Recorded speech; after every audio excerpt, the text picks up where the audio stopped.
welcome to Daytona Beach in Florida for the first round of a brand new series here on Short Shift Broadcasting. My name is Mark. This is the WOSCRL Throwback Series using the 1987 NASCAR Chevy Monte Carlo and the 1987 Ford Thunderbird that iRacing has brought back to life. And I can tell you, folks, that is one of the things that always warms me up when we are dealing with racing simulators. The fact that the content doesn't necessarily have to be the brand new stuff. They bring back the classic stuff, and there's a lot of enthusiasm for these cars to drive. And tonight we're going to kick off a brand new series here at Short Shift Broadcasting. And the WOSCRL Throwback Series presented to you by Future Design Building Materials. We are going to be in for a treat here tonight. We have 20 drivers on the track getting ready for qualifying, which will kick off in about a minute and a half or so. Let's bring you a little bit of information here. The Daytona International Speedway, there are actually two versions in iRacing. The old one, the 2008 track, and the newer one. This is the 2008 track. It is really not that much different, except for the fact that the surface is a little bit different, and it is part of the free content when you join iRacing. It is a 2.5-mile D-shaped oval, as we all well know. It's got pretty high banking. Speeds are extremely high, especially in these 80s machines. And we're going to see a lot of drafting and working together here on the track. The ambient temperature is only 69 degrees Fahrenheit, folks. The relative humidity is 56%. It's a partly cloudy sky, and there is no wind to speak of. The track temperature is 82 degrees Fahrenheit, which is not too bad. The drivers like a cool track. It prevents oil, grease, and stuff like that from coming up out of the asphalt pores. So usually the cooler the track, the better the grip. So that's your information here for Daytona. And obviously, it's where we kick off NASCAR seasons, and it is no different here for this throwback series, obviously. So, what else can I tell you about these races? As we are moving into qualifying, we're going to open up the scoring chart here and show you the lap times of the drivers that are out there. The guys are going to be doing 2 laps of individual qualifying, which means that they cannot see each other. They will be on the track by themselves, but that doesn't mean that we can't see them. We can see each and every one of them that does go out on track if the system works correctly. There you have your first driver out there. That is Ben Shelton. I don't know what he's got there with him in the picture, but it sure looks pretty scary to me. And we have a few other drivers out there on the track. Most of these guys, folks, are new to me as well, so we'll have to learn and get to know these drivers a little bit. Obviously, we're going to talk to some of them at the end of the race. We're going to be racing for 100 laps here tonight at Daytona, and as said, we have 2 laps for qualifying. And we're kicking off a 20-race season here, folks. The drivers have 1 fast repair, for those of you who don't know what that is. If they mess up and damage the car, including engine damage, they will have 1 reset available for them in the pits. So when they bring the car back to the pits, and if they can't drive it there, they can take a virtual tow, and they will be getting a brand new car for 1 time only.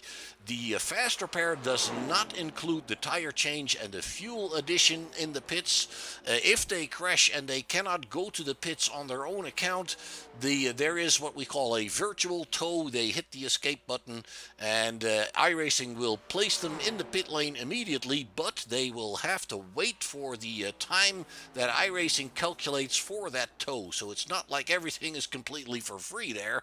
That would obviously not be fair to the guys that don't need it. So that fast repair only 1 time in this race. The drivers are using a fixed setup in this race, and that means that there is the car is basically the same for everybody. And so there is no tuning of the car other than I believe the guys can play around a little bit with weights maybe, but and they can change the steering ratio, but that is pretty much it. As we can see, folks, times are popping in here as qualifying is underway. Let's go take a look at the number 13 car. That is Chris Stouffer. He is currently the fastest driver on the track with a 44.931. So he is doing a pretty good job there in that STP livery. Also, obviously, a famous livery from yesteryear. Currently, he is being overtaken by Ben Shelton in the Ford Thunderbird number 15 there. And it looks like he has a short time on that provisional pole because Christopher's second lap was quicker than his first, and he puts it back on that provisional pole with a 44.748. Let's go see who else we got because Jacob Volbry is putting himself in between there. Bobby Petrica is in there, and Todd Liston now in fifth. Ben Shelton in fourth there. Drew Ballesteros is in seventh position. And we have Andrew Jamalin in eighth, and now dropping to ninth. And let's see, Lee Tidwell we have there, Jason Matson, Doc Matson, I guess we can call him, it looks like. And who else have we got? We have Jim Foskett still out there in the 47 car, and Joey Lowery in the number 7 car here. And Skylar Grissom in the 24 car still out there trying to get a qualifying lap in. The time is limited to 5 minutes, so within those 5 minutes they have to do their out lap and their 2 qualifying laps. So I guess if they haven't done so yet, they better get a move on. We still have Ivan Pienta, Kyle Manger, and Luke Doran, Nicholas Post, and Brian Underwood, who have not set a time yet. So hopefully they can come out there and play. Skylar Grissom, winner of the preseason race last week. Not sure where they were, but it looked like they had a preseason race there, and Skylar was the winner of that. Skylar driving a Chevy. Looks to me like the brands Chevy and Ford are pretty much equally represented here in this field, which is good to see.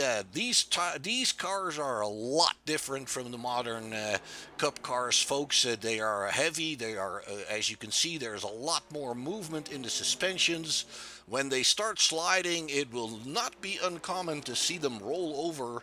They do not have the safety precautions that the modern cars have to prevent them from rolling over. As we are finishing up qualifying here, folks, we're going to take a look at the grid here real quick. We have 20 drivers that have entered the race. Not all of them have set a time, and it looks like they'll be lining up there in the pit roads. Chris Stouffer is your pole sitter in the number 13 car. Jacob Vobry is in the alongside him in the 51 car. Then on the second row we have Bobby Petrica and Tristan Ferris in the respectively in the 25 and the 10. Then we have the number 15 of Ben Shelton and the number 87 of Todd Liston. On the fourth row we have Skylar Grissom in the 24 and Russell Bretka in the 11. We have Drew Ballesteros in the 22 alongside Andrew Jamalin in the 44 on the fifth row. And on the sixth row we have Bruce Lee Tidwell. And on the seventh row, we have Jason Matson and Kyle Manger. Then on the eighth row, we have Ivan Pienta and Luke Doran. On the 17th row, we have Brian Underwood and Jim Foskett. And on the final row, we have Nicholas Post and Joey Lowery in that number 7 car. We haven't seen everybody set times there, but it looks like all these guys are gridding up here. We're still waiting on a few drivers. I believe we are waiting on Skylar Grissom and Kyle Manger.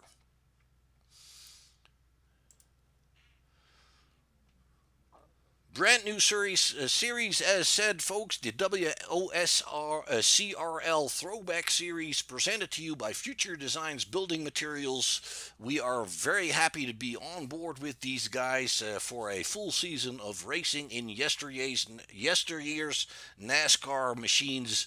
Not only do I love the looks of these cars, but I love the sound of them as well, and I think iRacing has done a phenomenal job of capturing the feel and the atmosphere of the 1987 NASCAR season. They've also brought in one of the tracks of that era, which is North Wilkesboro, a track that was replicated from that time. So that is actually the main event. You could almost say for these throwback series and their drivers. The North Wilkesboro is one of the older tracks. It's a very short track, but it's a very famous track from that era, where we saw Dale Earnhardt Jr. in the Chevy Monte Carlo take the win. So I'm sure a lot of you folks that love NASCAR racing know some of that history as well, especially some of you that are more my age than some of the drivers in this field. So as said, we are proud to be part of this, and we are going to enjoy these old cars a lot. I know that. So Daytona, folks, our first race on the calendar of this NASCAR style series on iRacing. Always a track where speeds are extremely high, where drafting is very important, keeping your car clean and keeping that airflow correct and as it was intended on these vehicles is going to be essential to being successful here. So we can't wait to see how these 20 drivers are going to do. Good sized field also for the first race of their brand new season here. So we're anxious to see what they can present us with. As said, we have the number 13 of Christopher on the pole position here with Jacob Wopri, and we have a green flag, guys. There we go. Everybody is coming off the start there very, very nicely. The entire pack still side by side. Guys are giving each other good room here to start with. Obviously, first lap is not going to be the lap where you're going to be winning anything, so it looks like the outside line for Jacob Wobry is not working all that well. He's dropping back a little bit there, probably right around 6th position already there. It is Christopher in 13 that's still leading, but Bobby Petrica is taking that lead away from him there, it looks like. And as you can see, everybody is trying to find somebody to play with, line them up there behind each other, trying to catch that draft of the guys in front of you. And we already have a caution coming out. It looks like we have Even Pienta in trouble. Let's see what happens here. Yes, indeed, that is the number 16. That is Eva Pienta that goes around, and there's several other cars involved there. Let's see if we can find out a little bit better what happens here. It is actually the number 4 of Luke Doran that is the first one to get in trouble there. And he actually touches the 44, takes the 16 with him. That is Even Pienta, and I believe Brian Underwood is also involved there as a victim of what is happening here. All right, so let's bring you back live here. We are lining them up behind the pace car on lap 2. Bobby Petrica, I hope I pronounced his name correctly the way he wants me to. He is in first position with Ben Shelton in the number 15 car in second position. There we have Ben. That is a Ford Thunderbird there. The number 15, Christopher in the number 13 is in third position. And Skylar Grissom has already gained 3 positions since the start. He is currently running in fourth position in that number 24 DuPont Chevrolet. And Drew Ballesteros, I'm sorry, got to get used to these names a little bit. He is in 5th position there in the number 22. We see Kyle Manger going down pit road. He is already probably just going to top off that fuel tank. Otherwise, I don't see any damage on that machine. Tristan Ferris is in the pits with the number 10 there. I don't see any damage on that car either. Luke Doran, he may have had some damage there that he sustained. And Nicholas Post, oh, that was Nicholas Post that was involved there. It wasn't Brian Underwood. Actually, it was a 77. I apologize there. They look alike. All right, so let's see there. Even Pienta in that 16's got a little bit more damage than the others. It looks on the left rear side. He might be saving that fast repair for even worse trouble he might get into. They don't have to take it on their first incident. Obviously, they can choose to save that fast repair for later problems. And it looked like that is exactly what Even was doing there. He is there's not much, and the fact that they're standing still there. Obviously, we don't have animations for all the mechanics, but the fact that he's standing still there, folks, means that he is trying to have his team repair that car. They'll be pounding out that sheet metal a little bit, and he will be going as soon as he knows that the field is coming out of turn 4. We can show you that on the track map. As you can see, the field is coming through turn 4, and that's when the guys in the pits will be leaving, because obviously they don't want to go down a lap. And it looks like Luke Doran, he is actually, well, he's taking his time, but there he goes. He is also coming out before we see the field going by, and the pit exit would be closed if they would be there. So he is also staying on the lead lap here currently.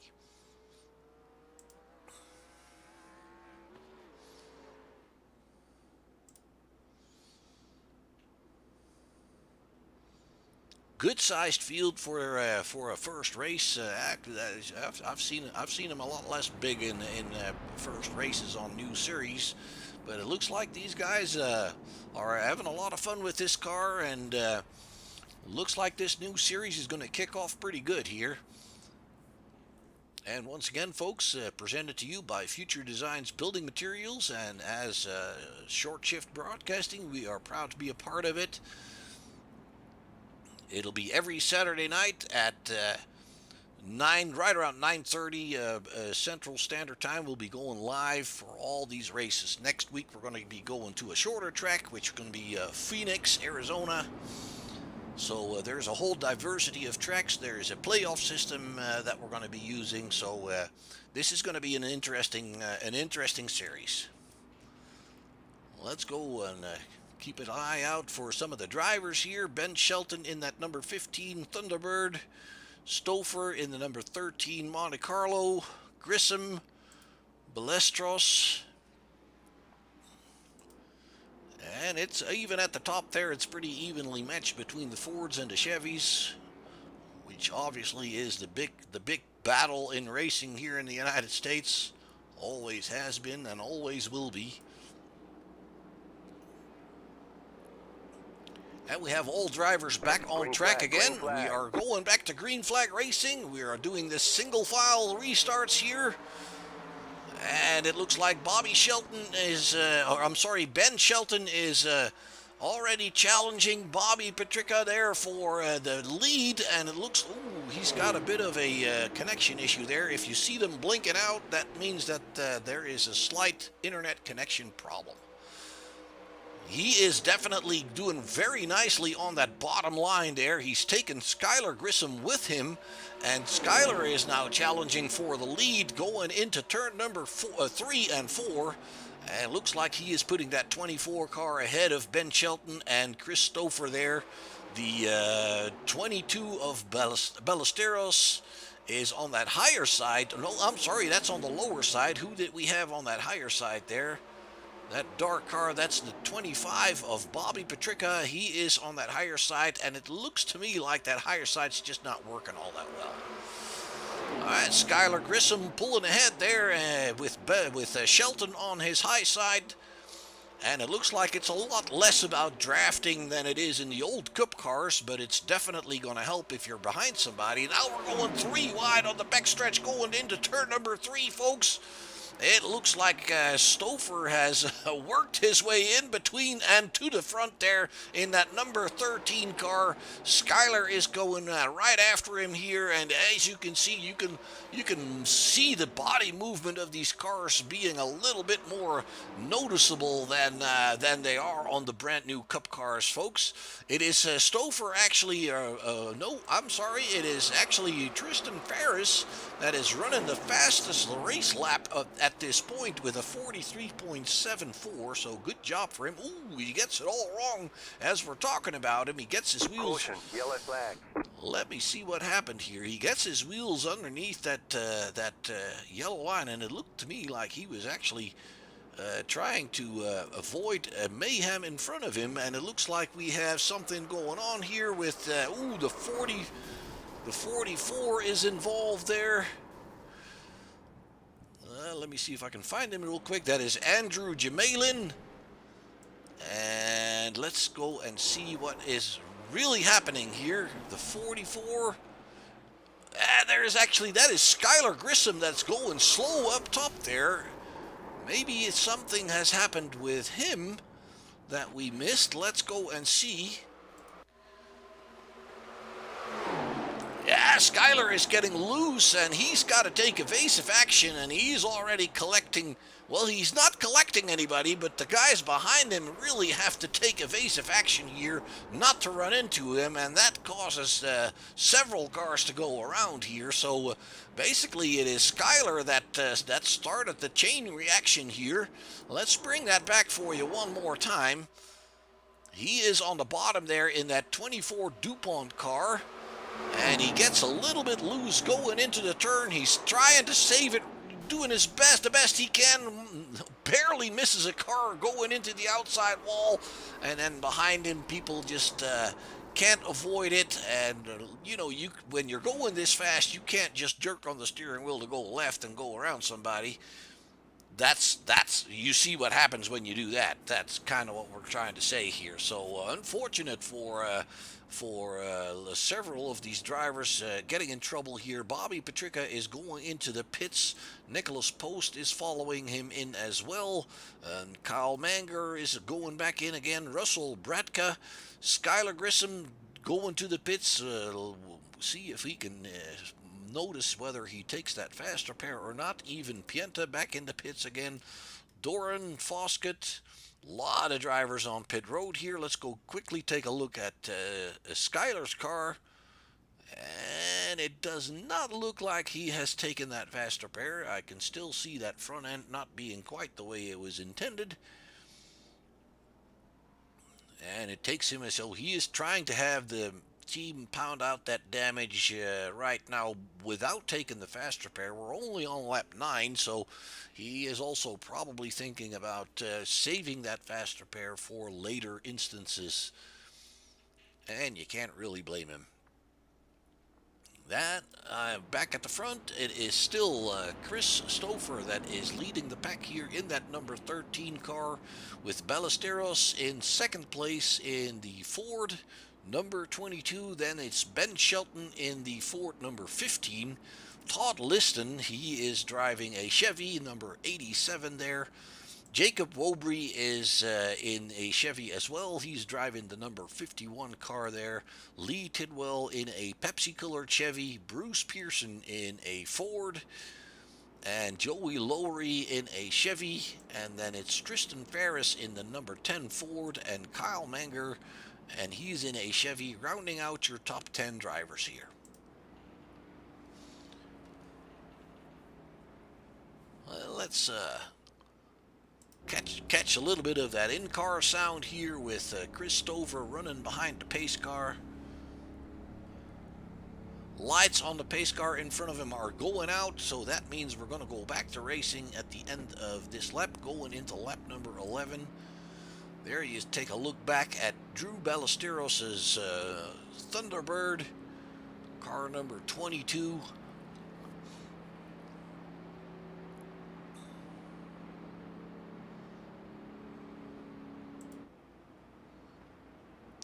And it looks like this series has opted to be somewhat true to the era of which these cars were running in. They are doing single file restarts. The double file restarts were introduced in NASCAR racing a lot later than that, so I like how they try to preserve that era as much as they possibly can. We still have one driver on pit road, and that is Andrew Jamalin in that number 44 car. That looks like he's got some fairly heavy damage. He's already 2 laps behind. That doesn't mean all that much in a 100-lap race. They do use the lucky dogs, I believe, so if the yellow falls in place correctly, a driver can always get back out there. He's actually only 1 lap behind as I see it right now. Stouffer getting ready to go there. Pace car lights are already off. And that Mustang will be coming down here shortly.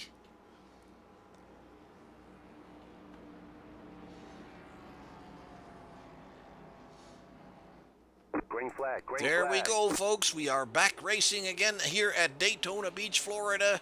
In the Throwback Series, the number 13 of Chris Stouffer is pulling away pretty fast here at the start. Drew Ballesteros maybe not quite paying attention as much as he should have, but doesn't mean he can't catch back up. Obviously, we still have a ways to go. Ben Shelton in the number 15 car is on his tail. And then we see Todd Liston and Jacob Wobry in the 4th and 5th position. Wobry in that M&M car. It looks like Brian Underwood is gone off track here. Not going yellow. Let's take a look at what happens here. He did get a little tap in the back there. And he can save it from going around even though he's on the grass where there is absolutely no grip at speeds like this. But that's a job well done for him. Let's go back live and find Ballesteros is already challenging. Stouffer has been pushed back into 3rd position by Shelton and Ballesteros. So the fight is on here at the lead end of the field. And you can see that the drivers are trying to find a buddy. If you can run behind somebody, obviously you're going to catch a lot less wind than if you're not running behind somebody. And that's not the only thing that happens. If you're running behind somebody, the driver that's in front of you also gets a little bit of advantage of that because there is less draft behind the car. There's less drag behind the car. The vacuum is filled by that other car, so the airflow becomes better for both of you.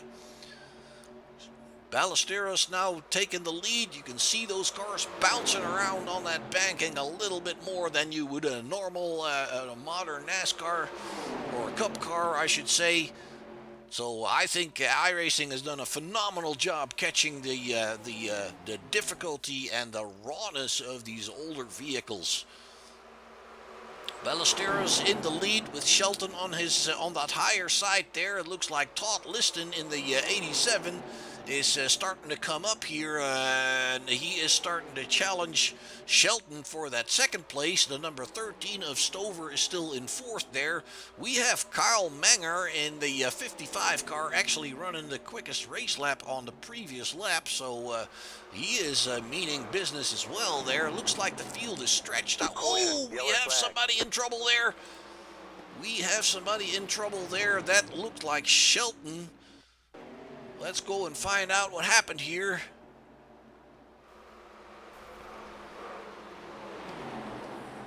Yes, it is actually Ben Shelton. If we can catch him, there we have it.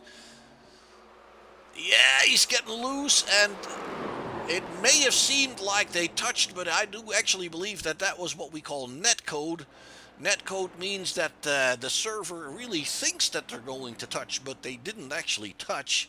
We can try to bring that back up a little bit closer for you with a different camera angle, and you can see there, folks, how easy it is for these cars to roll. Take a look at the red number car on the left side of your screen. When he comes into the tri-oval, he just gets loose, and it looks like he gets a little bit of a tap, but I do believe that that was netcode. So the number 15 car in trouble there, lands on his wheels luckily, and I do believe that the driver can continue on. Let's see if he did or not. Let me see if he is moving. Yes, he is moving, in fact, and I don't even believe he's been into the pits yet. So he might choose to do so now. Obviously, we're back under yellow. Lap number 15, Drew Ballesteros, still your leader. Let's go and keep an eye on Ben Shelton and see if he takes to pit road there. Still had several drivers, even though we've had a few yellows, that several drivers that have not been in the pits, and the leading drivers, Ballesteros, Liston, Stouffer, are those drivers. Ooh, he gets it wrong coming off the banking there. That's a little unfortunate. He is going to pit road there. We have Stouffer going down to pit road. Bruce Pearson in the number 20, Kyle Manger, Luke Doran, Jim Foskett is on pit road. Skylar Grissom back on pit road. He's trying to get some of that damage pounded out again. Probably Brian Underwood, Jim Foskett, Joe Lowry, and Ben Shelton has also, I believe, made it. Did he make it to pit road? I do believe he did, but I can't find him. His connection seems to be a little bit troublesome there. Hopefully he can get it all sorted out, although there's not all that much you can do about it. If internet doesn't cooperate, then internet just doesn't cooperate. Drew Ballesteros, your new leader in that 22 Ford Thunderbird. I tried one of these cars myself, actually, and not on the big track like Daytona, but on a smaller track, and the driving is absolutely fantastic. There's a lot more body movement in these older cars, a lot more suspension movement. They're not super grippy, but they're not terrible to drive. Don't get me wrong, but they're not super grippy if you compare them to the Cup cars and the Xfinity cars. They're a lot heavier, and you really have a handful with these cars for sure. It looks easy from a distance, folks, and I can guarantee you that it is not. We're reaching pretty high speeds, and any slight steering movement, take into account that the track is fairly bumpy, so any steering movement can upset that car. We've seen Shelton do that, and like I said, it looks a lot easier than it is. It's definitely. This is not just a game. This is a simulator. This is where you are expected to figure out how racing in the real world really works. A lot of professional drivers are on iRacing as well. There you see the number 24 of Skylar Grissom going out before he goes a lap down. But as said, folks, a lot of professional drivers are using iRacing as a training tool as well. The lights on the pace car are back out. That means that going into lap number 18 of 100, we're going to go back to racing with Drew Ballesteros leading the pack here, and Todd Liston in that 87 car is in second position with Wobry. I hope I pronounced his name the way he wants me to. Jacob Wobry in third position, and Lee Tidwell is in fourth. Then Tristan Udaferis is in fifth. Ben is back on pit road. Maybe he didn't leave yet. I'm not really sure. I can't really. He's driving. There he is. There he is. And it might actually be that he has taken that faster pair. It's a little hard to tell from this angle. I do believe he's taken that faster pair. He is a lap down. But as we've seen another driver a lap down before, that is already, I believe that was... I don't remember who that was. Jay Malin, I believe. But he's back on the lead lap, so Shelton will be all right. We still have a long ways to go.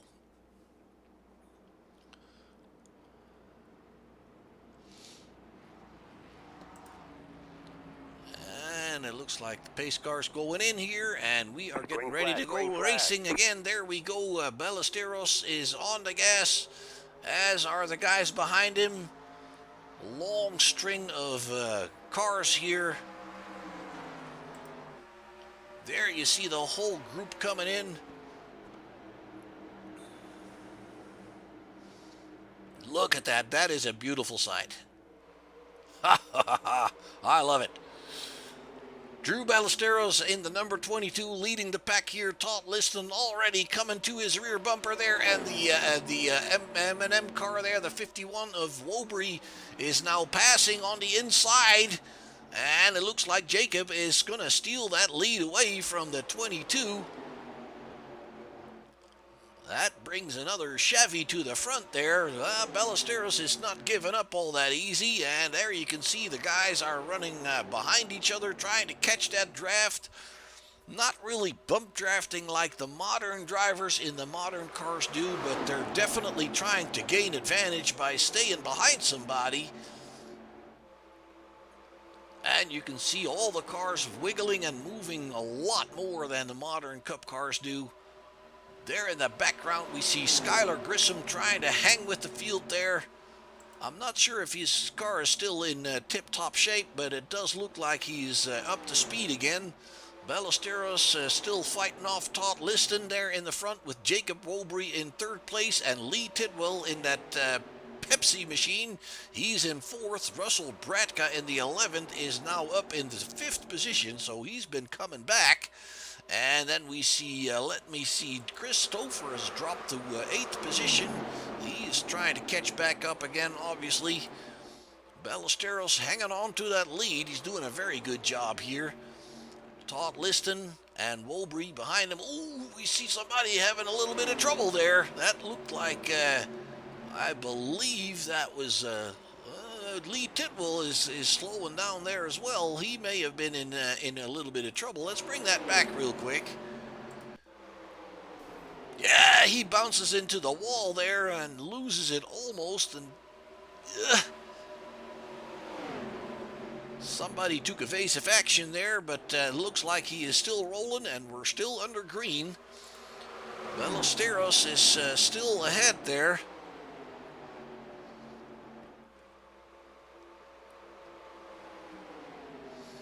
The 87 of Liston behind. Oh, we have another one in trouble.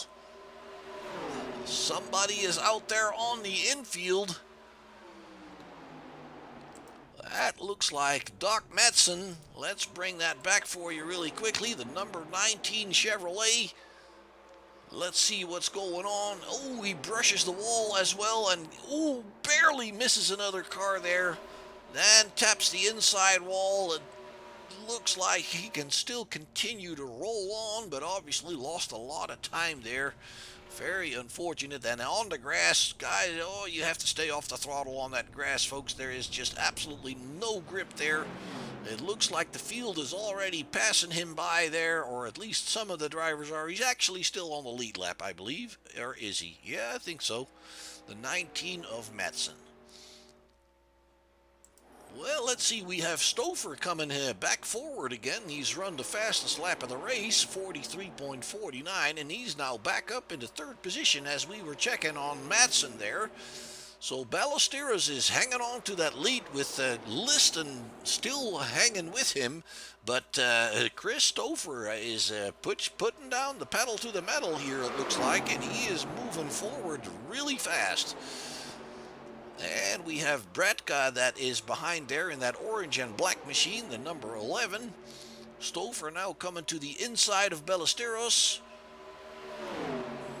And he's not quite there yet. The Ballesteros hanging on to that lead. It looks like that 22 driver has got a very stable way of driving there. And the 13 washing up a little bit. He's not exactly all that stable.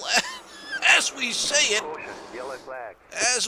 it, they can't keep from running into each other there. Ballesteros is a victim there of the 13 getting a little bit loose and wobbly there. He comes down on that yellow line, and that kind of upsets his car. He's trying really hard to save it, but he really can't. So let's bring that back one more time, folks. Take a look at the number 13 going very low. He gets on or over that yellow line. As you can see here, he's fighting that car. And there he barely touches the 22, and that starts havoc all around. And unfortunately, Ballesteros' car looks a little bit damaged on that right rear there, so Hopefully he can get that sorted out. It looks like Stouffer got away with it. He's got a little bit of damage on that right rear, but it's not too bad. It looks like he's getting away with that. And I mean, once again, folks, this is not easy.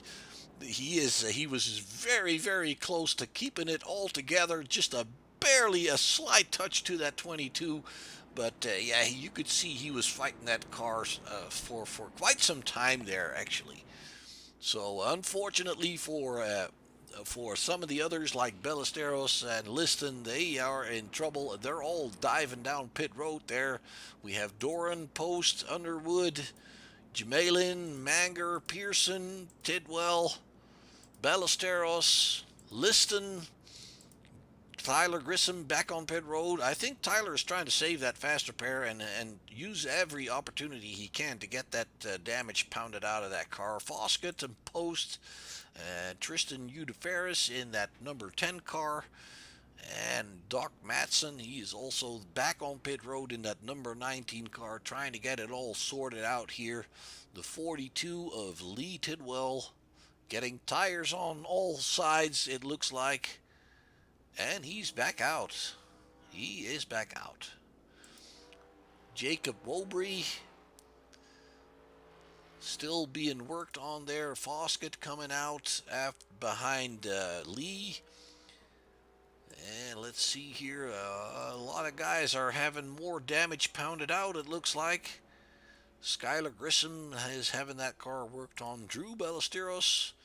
And it looks like some of that damage has in fact been pounded out already a little bit, so hopefully his car will be all right there. It's not like you can't have any damage like the modern cup cars on these fast speedways. You can have some, but you want to keep it to a minimum because airflow, obviously, when we're going this fast, airflow is important. And back up front here we have Chris Stouffer that has stayed out this time. He pitted last 10 laps ago. He is still your leader. And let's go and find some, let's see, Ben Shelton here. He is running currently in 13th position in that red and white Thunderbird. Nicholas Posts back at it again in that number 9. And it looks like Drew Ballesteros is running again, and well, the car is not brand new, but it doesn't look like it's too bad. So hopefully he can recover from that. And Skylar Grissom back out again in that number 24, and Doc Matson going back into the pits. And the fact that he is that slow, almost coming to a stop here, is a little bit worrying, obviously. I hope Doc Matson can keep going here. Would be a shame to lose somebody already. Lights on the pace car have been turned off, folks. We're on the backstretch here. Chris Stouffer in that number 13 STP livery. He is in front. We're going to be going into lap 27 of 100.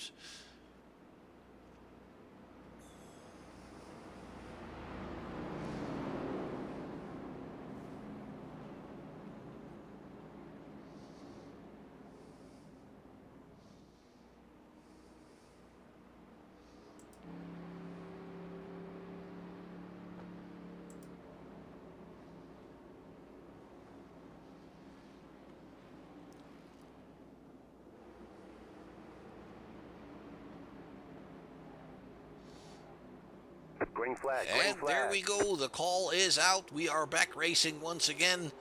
Bradka closing in on that number 13 already. The number 16 of Ivan Pienta is back at it there in the front as well. Joey Lowry is in the number 4 position in that red and white Monte Carlo there. Pienta is on the inside of Stouffer, and looks like they've both passed him there. Bradka now your new leader. Bradka, and it looks like Stouffer and Pienta are side by side for that second position there. Stouffer staying on that higher side. And let's ride along with him and look at his hand movements, because that is always a pretty good indication of how they are working the car and how the car is handling. The more movement you see in the hands, the more the driver is actually having to fight that car to keep the nose going forward. And the little movements that you see now, that's just the fact that the bumps are coming through the steering system down towards the wheel. He seems to be in pretty good shape here. He's back in the lead. And we can do the same thing there with Ivan and check on his movements. And there you can see that, those sideway movements, folks, that tells you that the car is just a little bit loose. Not sure if you can hear that scrubbing, but, the SDP car was getting a little bit loose there as well. And that is exactly what I'm talking about, folks. This is absolutely not easy.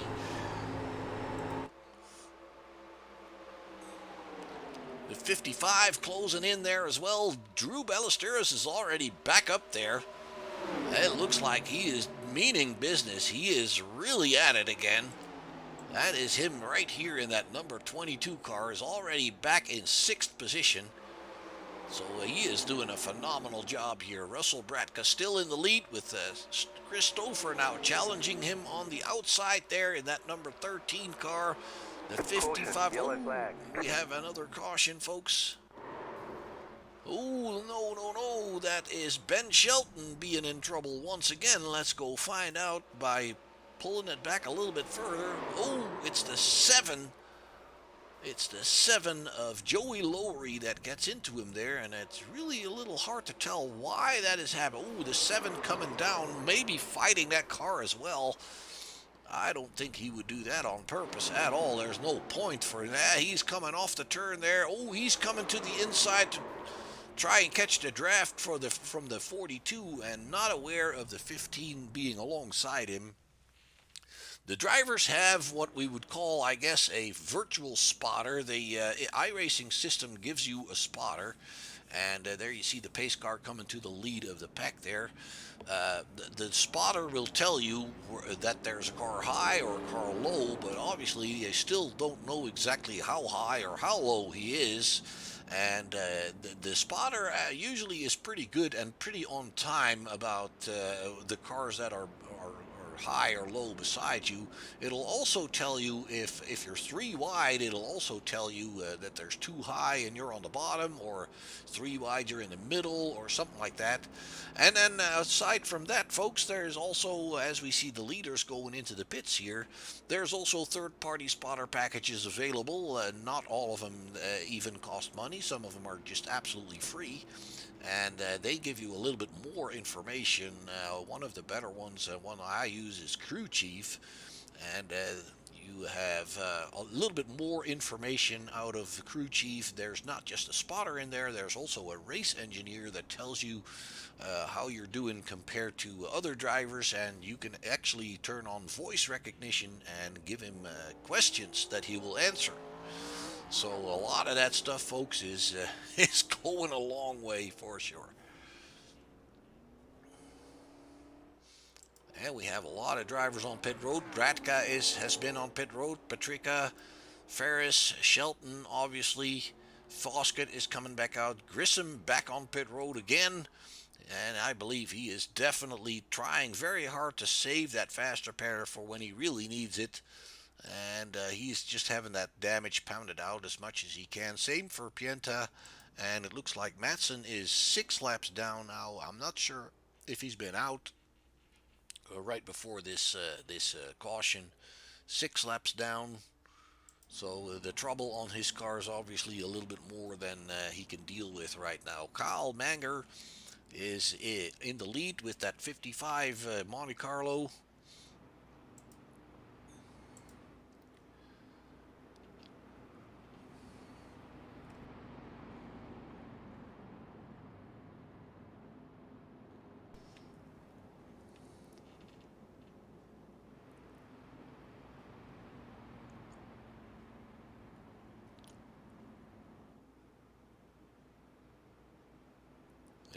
that'll give me an opportunity to really quickly show you that introduction video we had right before the race there.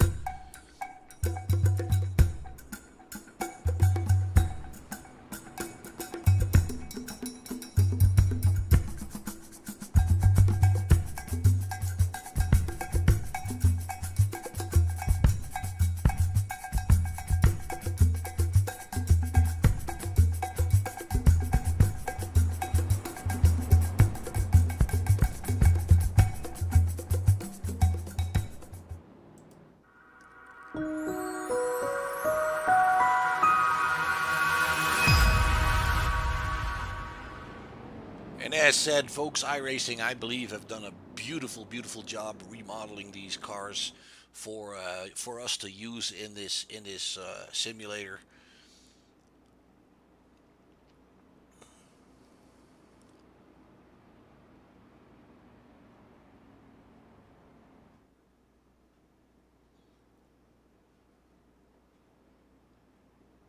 I believe Matson is on pit road, still there. It doesn't look like he is getting all that anxious to get going again. 7 laps down by now. It looks like his night is pretty much done.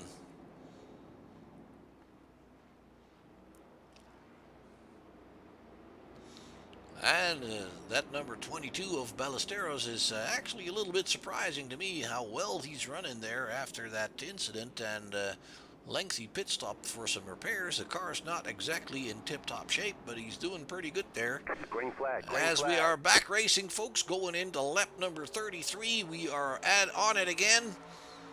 It is Kyle Menger in the front there,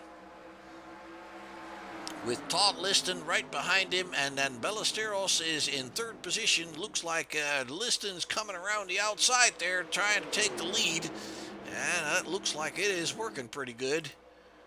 There you have him side by side, both in a Monte Carlo there.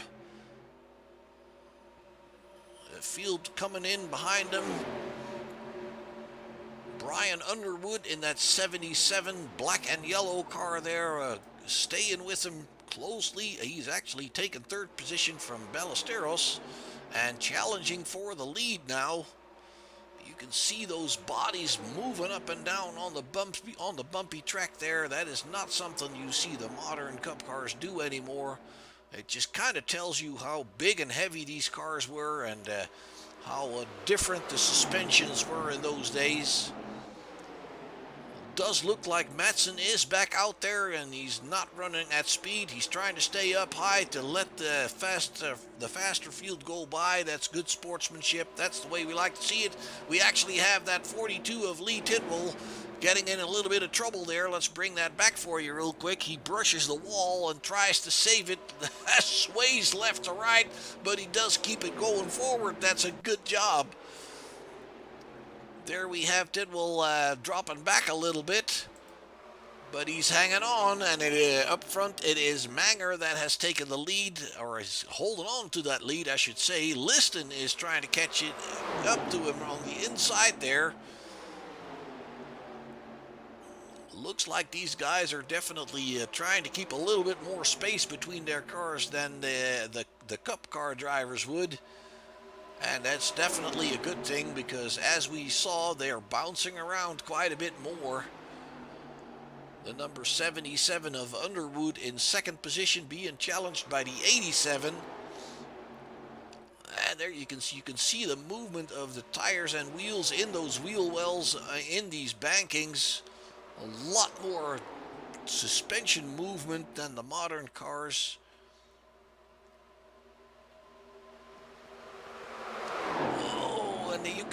There the 77 starts to slide. That's Brian Underwood. Oh my goodness, it is going bad.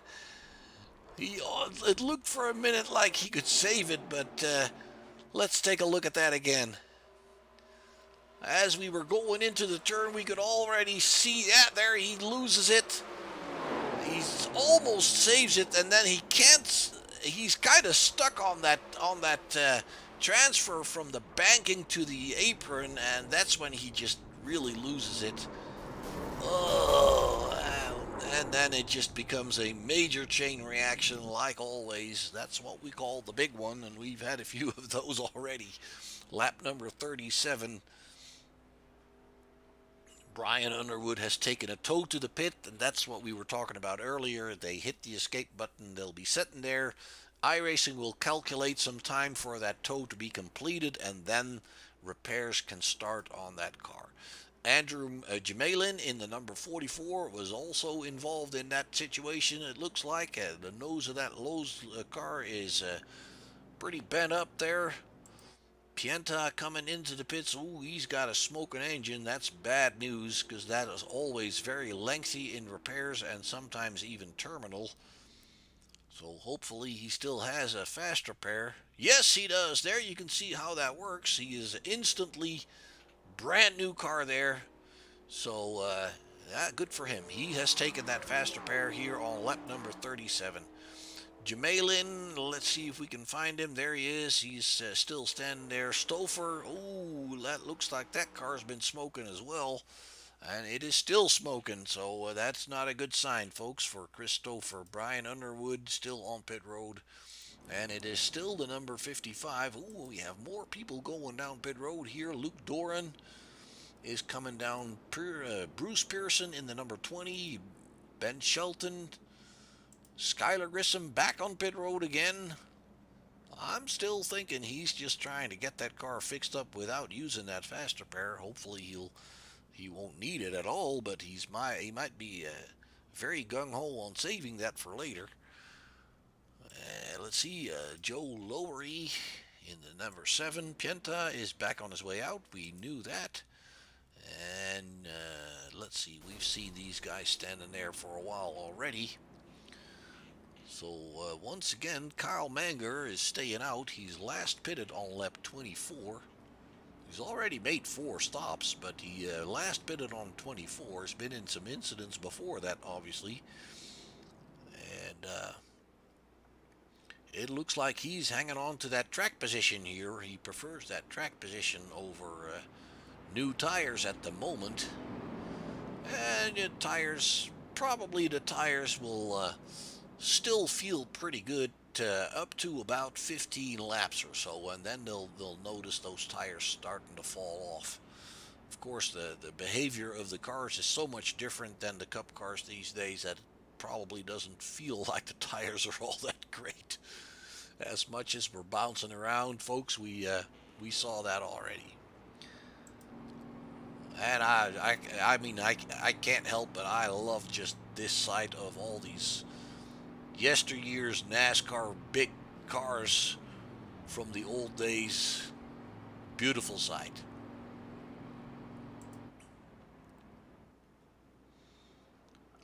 More drivers on pit road. Grissom, Lowry is still there. Stouffer is back at it again. It looks like that car's been fixed. It took him a while, but he's at it again. And who's that behind him? That looked to me like it was... No, I can't find who that is. Was that Bobby Patricia? Nope. It looked to me like that was the number 10 car. Yes, it was. That was Tristan Udaferris. Lights on the pace car been turned off. The number 19 is a back marker. That is Doc Matson. So he is probably telling those guys on the radio, hey guys, I'm staying down here, go around. You don't want to pass on the bottom before you hit the line, because that'll give you a penalty. At least that's the way I know it in oval racing when I run Indy cars. I'm not sure actually if that's true in the NASCAR rulebook. But it looks like Doc Matson's staying on the inside, and he will probably try to stay out of the way there.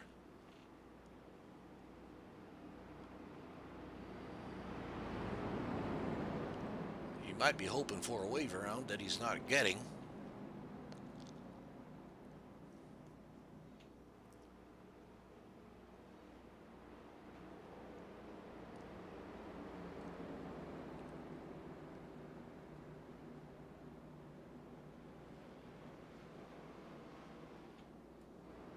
It looks like Lee Tidwell has left the race. Green flag, green flag. There we go. We're back at it again. Lee Tidwell is left the race there in the 19th position, 3 laps down. Madsen, I don't believe. Well, he's running.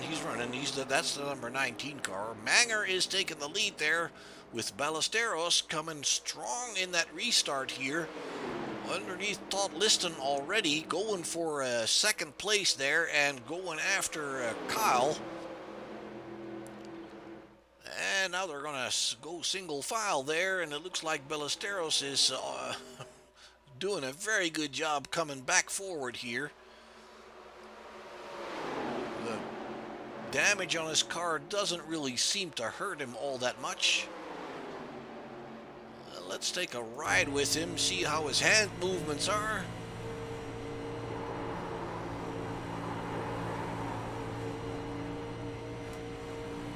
And he's definitely closing in on Kyle Manger here. Looks like, ooh, Kyle is almost losing that car there.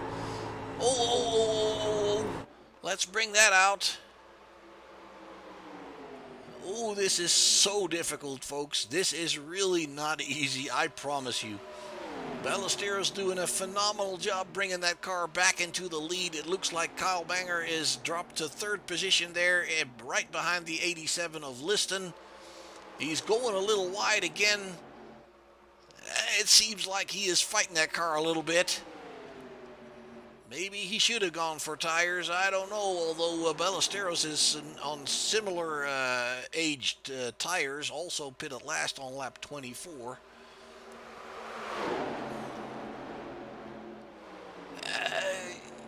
Washing up again, that 55.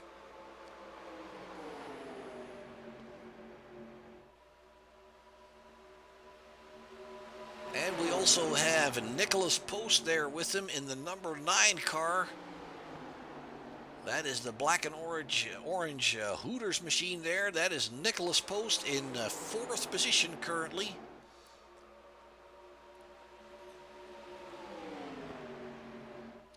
And Kyle back to the outside. Looks like he's got stuff back under control, although Ballesteros, oh, it looked like Ballesteros got a little push there.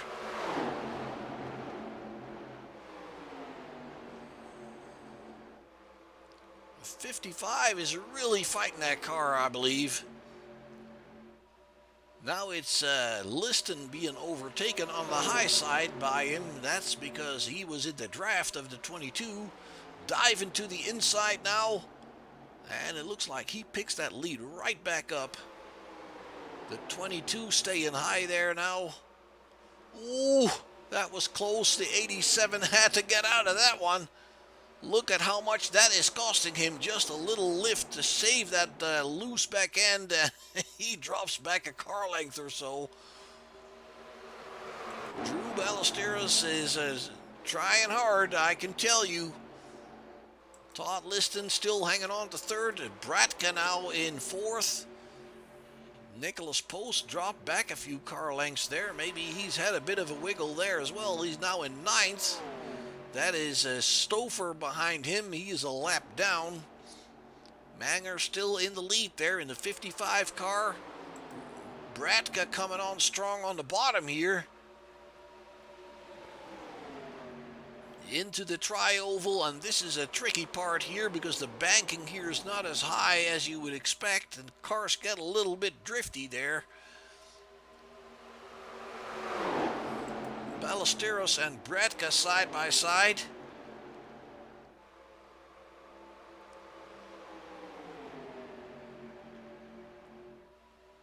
And Liston is definitely not giving up.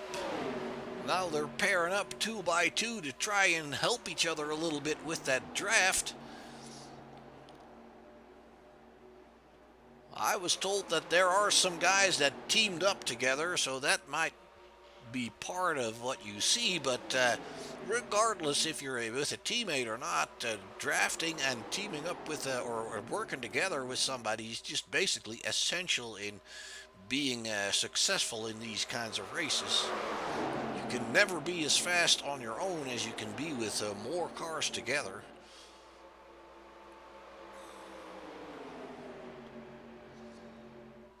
Liston now coming to the middle.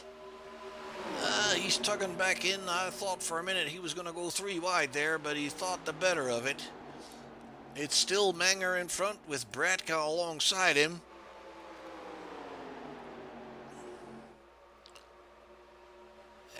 And it is Foskett in that 47. Jim Foskett, he has worked his way forward here.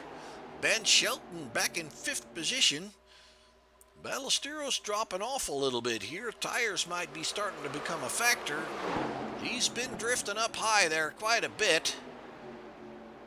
Nicholas Post is still in 9th. Evan Pieta is in 10th, and he's like almost 10 seconds down there. Bratka has picked up the lead in front of Todd Liston. The 55 of Manger has dropped off a little bit. It looks like Foskett and Shelton in those Thunderbirds have come by. Foskett is the 47 here, the the gray and yellow car, and then Ben Shelton in that red and white car. Liston still in the lead. Russell Bratka to his inside there. The 87 drifting up a little bit. And he slots right back behind that 11 car, trying to catch the draft on the backstretch.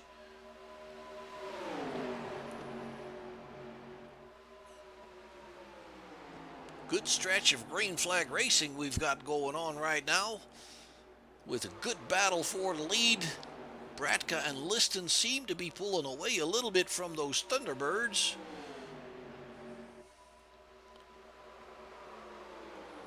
Shelton on that higher side.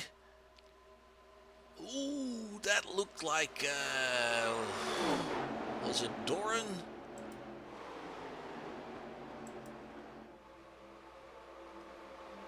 Couldn't really tell. That looked like Nicholas Post had a little bit of a moment there. Bratka has taken the lead in front of Liston. We have Skylar Grissom back on pit road, and I don't believe he's moving very much anymore. 11 laps down, folks. So unfortunately for him, it doesn't look like it's going to be his night. Bratka and Liston still fighting for that lead with Foskett and now Manger. Foskett in that Thunderbird, Manger in the Monte Carlo. What happened to Liston? I'm missing Liston. Where did he go? No, not Liston. I'm missing Ben Shelton. Ben Shelton's dropped off to 7th, right in front of Drew Ballesteros. Jacob Wabry is in that yellow car, the M&M livery. He is to the inside right now of Shelton. That is 6th position. Luke Doran in the number 4 is in 5th. And let me see. Looked for a minute like we had somebody going into pits, but I don't believe that happened. Ooh, the number 10 looks like he is in trouble and going on to the apron, trying to stay out of everybody's way. And this transition is what it really gets tricky. He is definitely not up to speed right now, but he's staying out there. Let's bring you back to the leader here. Russell Bratka, Todd Liston right behind him. Then it's Jim Foskett in the 47 and Kyle Manger in the 55. Luke Doran in the number 4 car, and Ben Shelton in 6th. And then it's Jacob Wobry that is rounding out that lead pack here, more or less.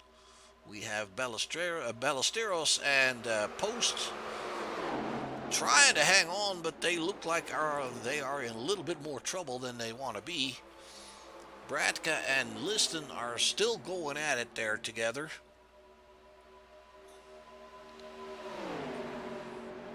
Looking to the outside. Well, he's thinking the better of it again. He's tugging in behind that 11.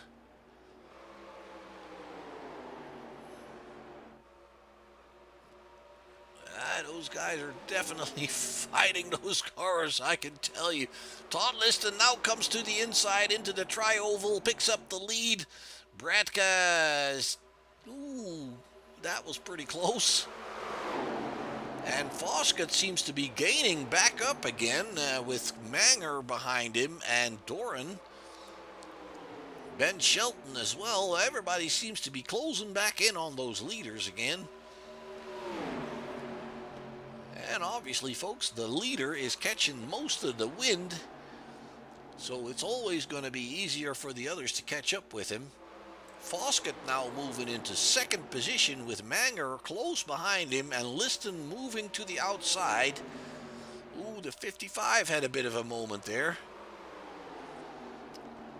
Jim Foskett in second position in that Thunderbird, and he is being surrounded by 3 Monte Carlos there.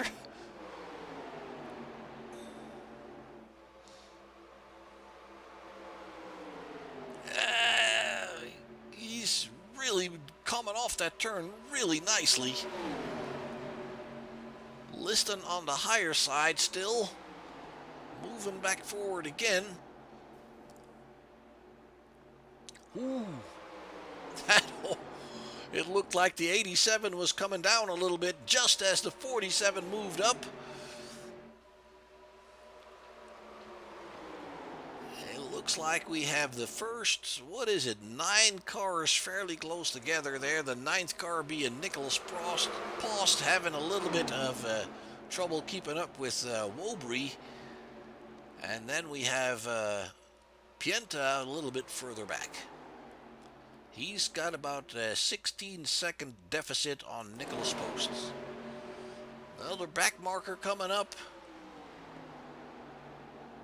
The 25 of Bobby Petrica. Also doing a very nice job trying to stay out of the way and let these racers fight their race. It's Bratka, Liston, and Foskett still your top 3. The M&M car coming to the inside there, Jacob Wobry.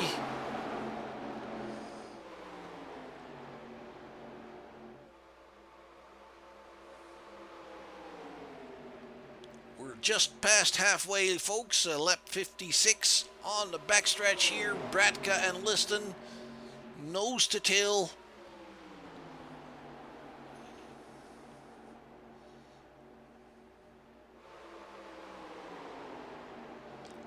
Let's ride along with Foskett here. We ride along on the Thunderbird here.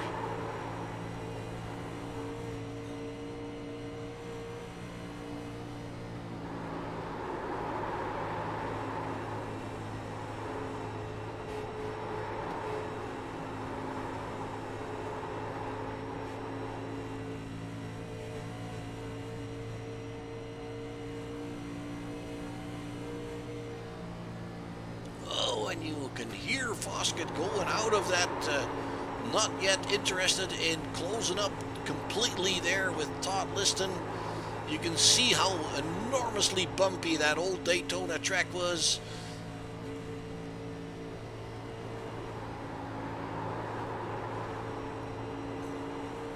Let's take a quick look behind us there. That is Kyle Menger in the 55 with Ballesteros on the outside. And once again, great view here, how bumpy that track is.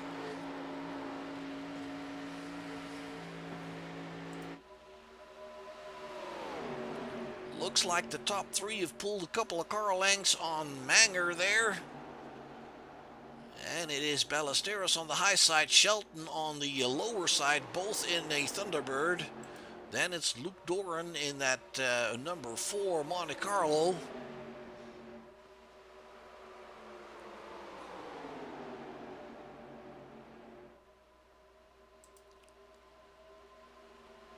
I will say Bratka is doing a very good job there up top, keeping that black and orange number 11 in the lead position. 87 might, I'm not 100% sure if he doesn't have the ability to pass or if he's just waiting this out a little bit, looking for the right moment. Obviously, you don't want to be in the lead necessarily right at the beginning of the last lap, because the guy behind you can always try and slingshot past you right as you get to the finish line. So it is definitely also a little bit about timing of what you do.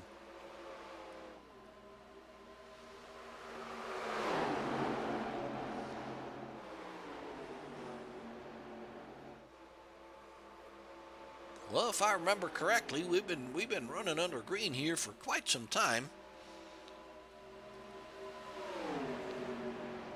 And they're still keeping it fairly close. They're coming up some more back markers there. That is the number 19 of Doc Matson. Thanks to the other people in trouble, he's worked his way back up to 15. So as far as scoring points is concerned, that is going to be good. Look like, oh, we have the 51 in trouble here. The yellow flag is out. I was seeing something in scoring going up and down and flashing and stuff, and that's what we were at. Let's go and bring that back for you, the 51. Ooh, it's actually the 19 that starts the trouble there. Bouncing and scraping off the wall, can't save it, bounces off the wall again and collects the 51 there. Very, very unfortunate for Jacob.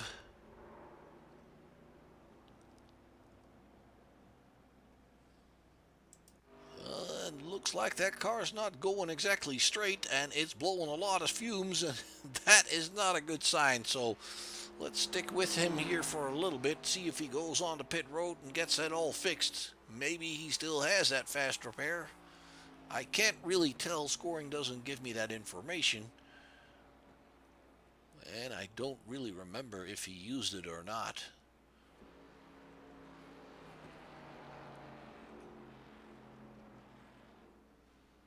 Smoking's never a good sign.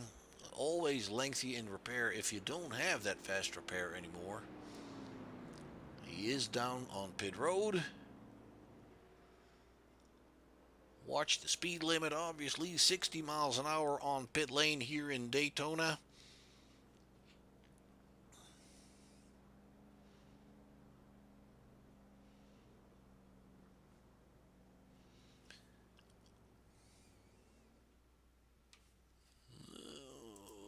There we have, yep, he used a fast repair. You could see it very clearly there.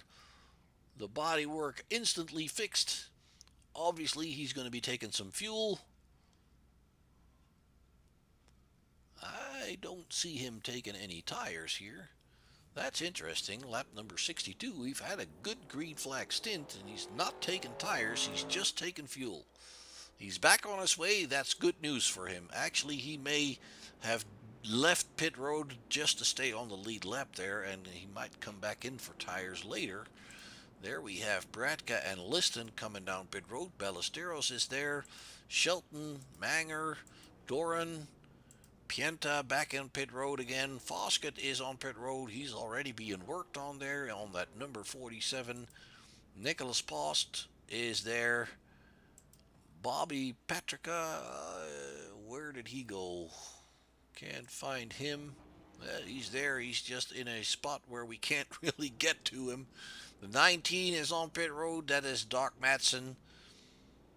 That was an unfortunate situation there. He was trying really hard to stay out of everybody's way. Couldn't save it there and took the 51 with him there. Looks like Wobury is back on the track. And he did not come back into pit road. So he's pretty happy with his tires then, I suppose. And preferring the track position rather than pitting again. And your leader currently, folks, is the number 22 of Drew Ballesteros.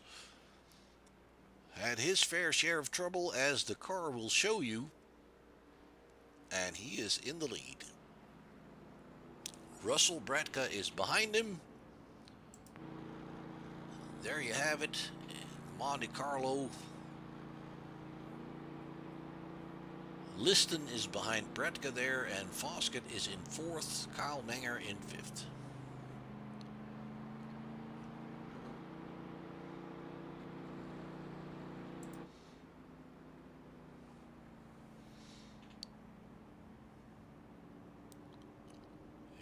looks like the lights have been turned off on the pace car, so we're going to go back to racing on going into lap number 65.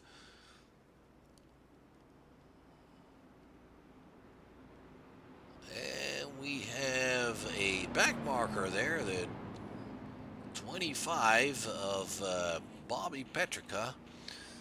I believe that back in those days they had the lapped cars on the bottom. If I remember that correctly, we might have to check on that.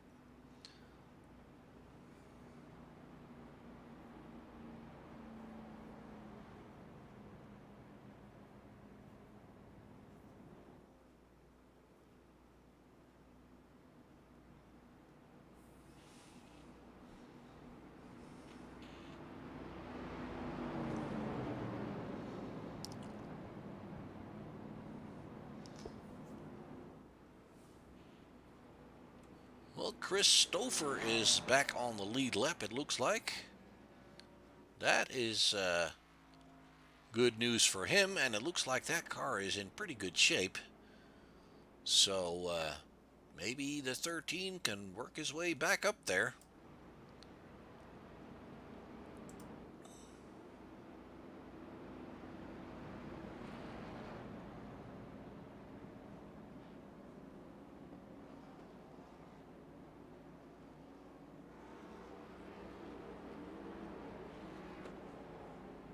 Green, green, green. There we go. We're back at it again. Going into lap 65. The 25 drops off a little bit, lets the leaders do their thing. Ballesteros is in the lead. Russell Bratka in second position there. Already right on the bumper of Ballesteros. And Todd Liston is on that higher side. Jim Foskett is coming with these guys on the bottom. Kyle Manger as well. Luke Doran is there as well in that number 4 car, and then there's a little bit of a gap to Shelton and Pienta. That has all closed back up. Post is in 9th position, Wabry in 10th. And Bratka challenging Ballesteros for the lead there. Maybe that damage on the car is hurting him a little bit when he's running up front there by himself. Obviously he has to break that wind himself, and that doesn't seem to work on that number 22 car. He can run with them when he's behind them, but he can't keep the speed up when he's in front, it seems. Bratka is in the lead now with Jim Foskett in that number 47 Thunderbird in 2nd position, and Todd Liston in 3rd.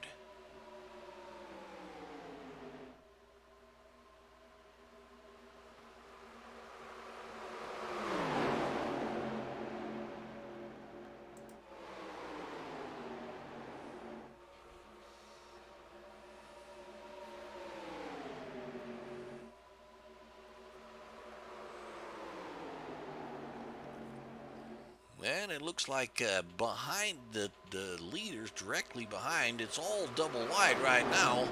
Liston, Manger, Pienta, Doran, Shelton. There you have him. And yes, indeed, guess who's back up there? That's Chris Stouffer. He is really working hard at moving back forward again. Already up to 9th position, so he's passed a couple of cars. Wobry in that number 51 is doing pretty good as well. And the number 4 of Doran and Pienta side by side there. We've got a pretty good race going on here up top. Look at that, side by side. Bratka hanging on, but Ballesteros is not giving up.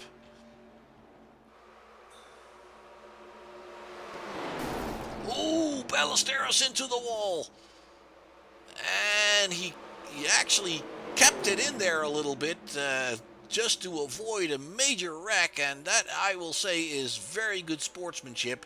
He could have easily just let it bounce off and taken a lot of people with him. He didn't do that. He kept it in the wall, making sure that there was not a big wreck. It drops him back to 11th place, but that is a good thing there. Bratka that means he's got a little bit of room to breathe there. It's not much, but Foskett and Liston, they're climbing back up there again. They're obviously using the draft to catch back up to Russell. Luke Doran in 4th position in that 4 car. Pienta is on the bottom in that light blue and white car. And Chris Stouffer is hanging with these guys really well, passing Manger on the inside. Maybe Manger's had himself a little bit of a moment somewhere.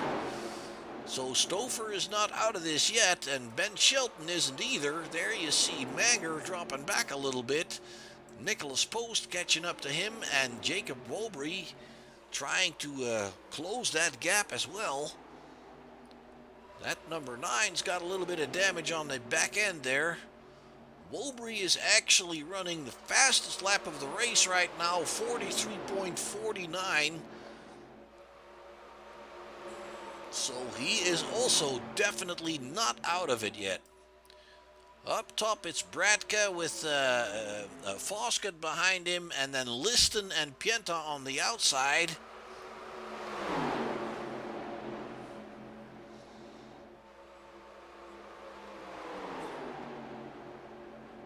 That higher side doesn't really seem to work all that well here at Daytona in these cars. It looks like the bottom works the best. Foskett is still in 2nd behind Bratka there. Ooh, it looked like Liston is getting a little bit into trouble there. That car was definitely sliding around with the back end. He definitely did some work saving that one.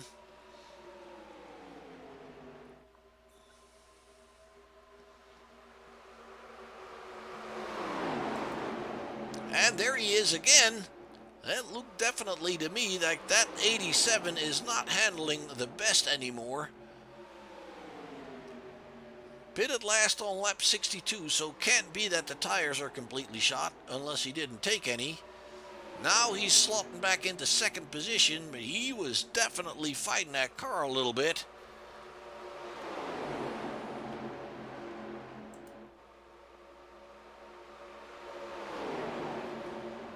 It looks like Bratka is covering that inside line, even on the backstretch coming off of 2. He's just covering that inside line. That just seems to be working for him really well. He's trying not to have that car drift up too much. And even here in the tri-oval, he just covers that inside line. He's forcing those other guys to go around the long way, and that doesn't seem to work. Arcing out a little bit for turn number 1, but once again, not too wide. And as you can see, once again here, he's forcing Liston to take that higher line. If you want to go around, you're going to take the long way, buddy. Liston can hang with him perfectly in the draft, but again, Bratka is just forcing him to take the long way around if he wants to pass.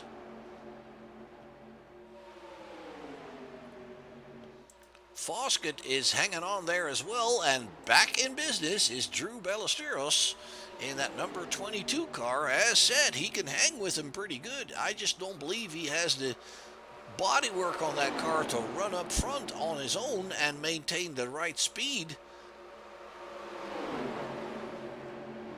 It looked like Drew was pretty low on that yellow line there. Liston now coming to the outside, and that's because he's got somebody behind him. Oh, once again, Liston getting wiggly and loose there. Losing almost the position to the 22. Actually, he is. Whew. The number 4 catching up. That is Luke Doran.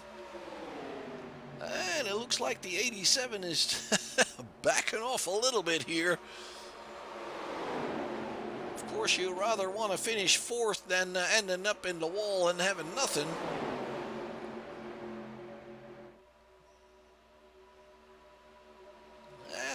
He's back at it. He's staying with him. He's got it back under control, but he definitely has his moments here. And Bratka is doing a very, very good job up front. Once again, he is forcing everybody to go around the long way if they want it. And that does not seem to work for anybody. Foskett is trying it now, but he's staying on that bottom as well, hoping maybe that if Bratka has a moment of drifting up, he can put that nose in there, but obviously the speed differences aren't that big. Liston definitely, let's ride along with Liston here, and I want to see how his hands are going in these turns. He's catching back up in the draft.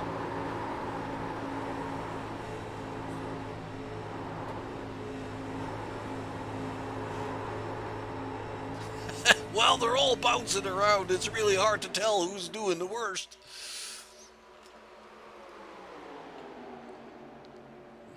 Bratka's doing a pretty good job there. Let's take a look back out of his car. That's Foskett you're looking at with Ballesteros on his outside there. Two Thunderbirds. And you can see that the leader is staying with that yellow line there.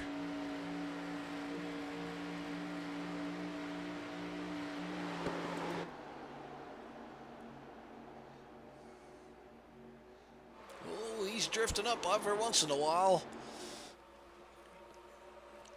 Bumps don't help you when it comes to that. Lap number 78. Less than 25 to go, and the battle for the lead is starting to heat up, it looks to me. Ballesteros back at it again on that higher side. Liston and on the bottom there in that 87. And it looks like Stouffer's ambitions have kind of come to a halt there. Maybe he's just taken a bit of a waiting moment here. In 8th position, right behind the 55 of Manger. It's still Bratka up front. Liston may have had a bit of a moment there. He's losing touch a little bit.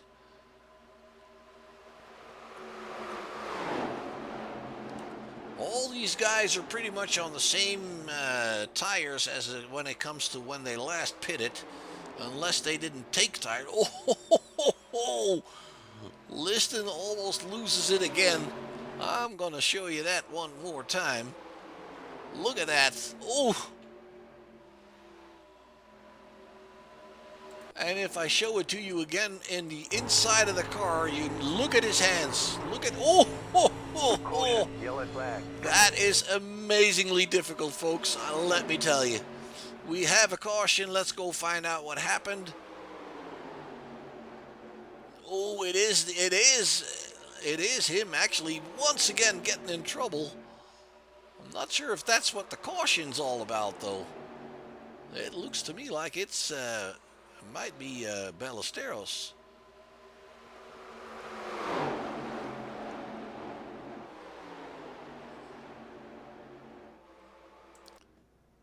It might be Ballesteros. I don't know exactly what happened to him. Let's see if we can find out. No, it's actually Nicholas Post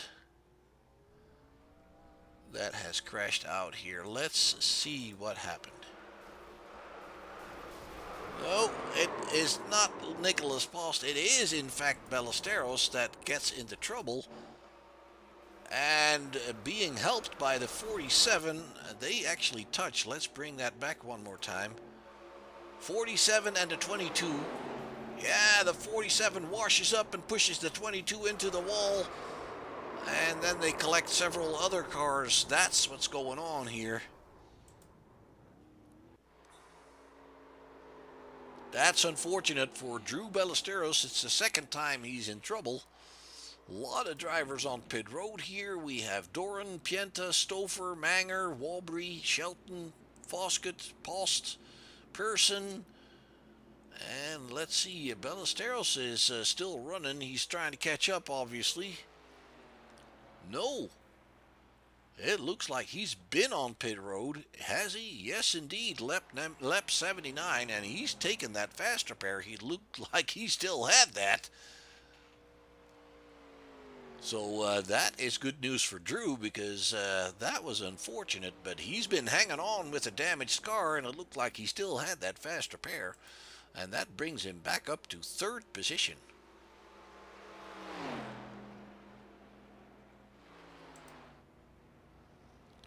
Bratka still in the lead. Somebody's smoking up there. That is Patricia.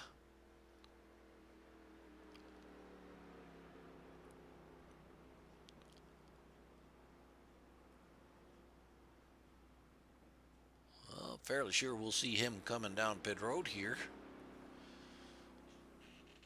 And hopefully for his sake, he still has that fast repair. There he is, coming down and on the brakes. Make sure you get to 60 miles an hour before you hit the yellow cones there.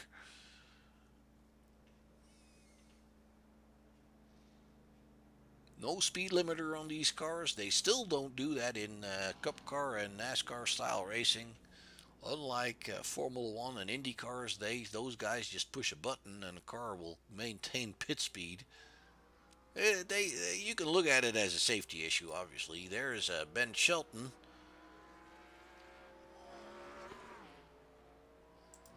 And Drew is back out, and that number 25 car is still on pit road there. Being worked on.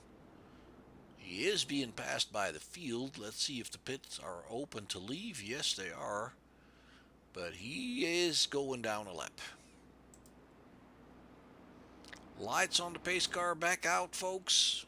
Russell Bratka still your leader. Now there's a bunch of guys behind him that have fresh tires. Todd Liston's not one of them. He didn't go in either.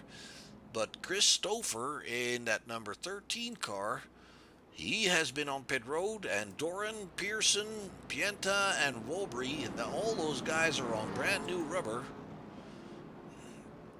25 gets a wave around. So now we're going to see how much difference that new rubber makes compared to rubber that's 20 laps older. We'll get to experience that. And it might not be what we expect. Obviously, we're having the modern cars in mind a lot, and not really sure if the same rules always apply to these 87 cars.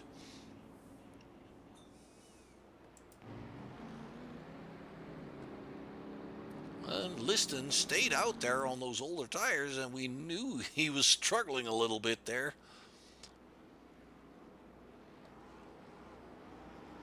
So he may not even be feeling that new tires are going to do him all that good.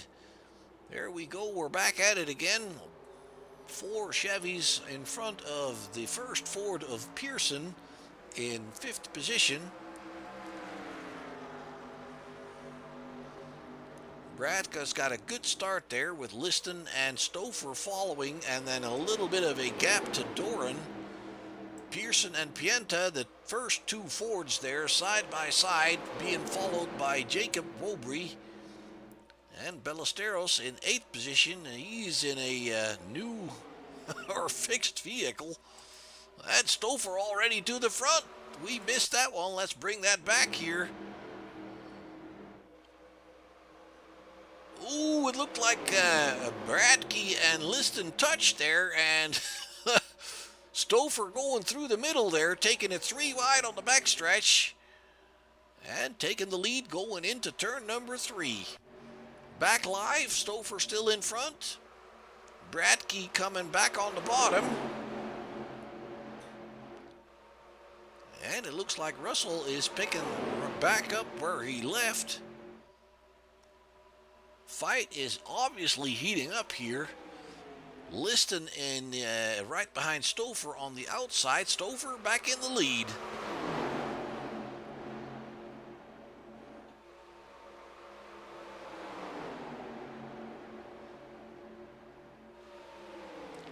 And Bratka now staying with him. It looks like Liston had a bit of a moment again because he's fallen off somewhat.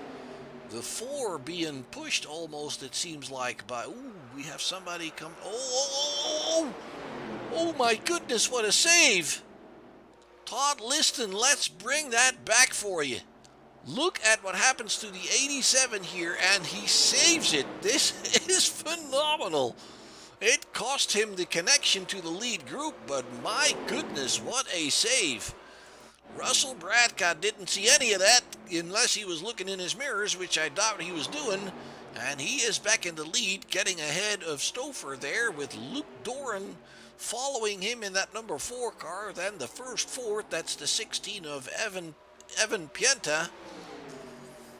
Stouffer and Bradka still side by side.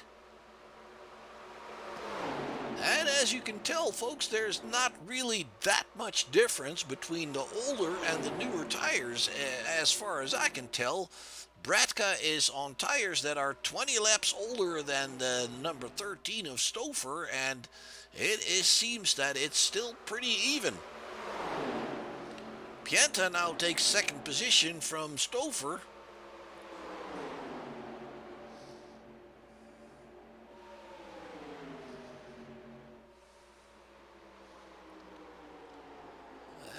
The number 13 on that higher side seems to be running pretty good there.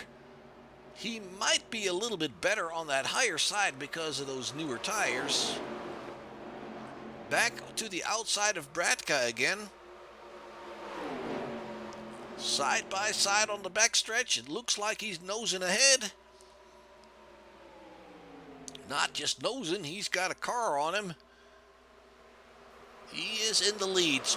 Chris Stouffer in that number 13 car, and it looks like he's actually pulling away a little bit here. Russell Bradka needs to pick up that draft and try to get back behind him there. It looks like the top two are just pulling away from the rest of them a little bit, but Manger is back at it again. He is moving forward. He just ran the fastest lap of the race of 43.27. Manger is also been in the pits, and he's on new tires, and it looks like he is absolutely faster than anybody else right now. Bradka holding him off on that bottom line. Ooh, Bradka sliding up a little bit. And that 55 has got, looks like that is rolling pretty good there.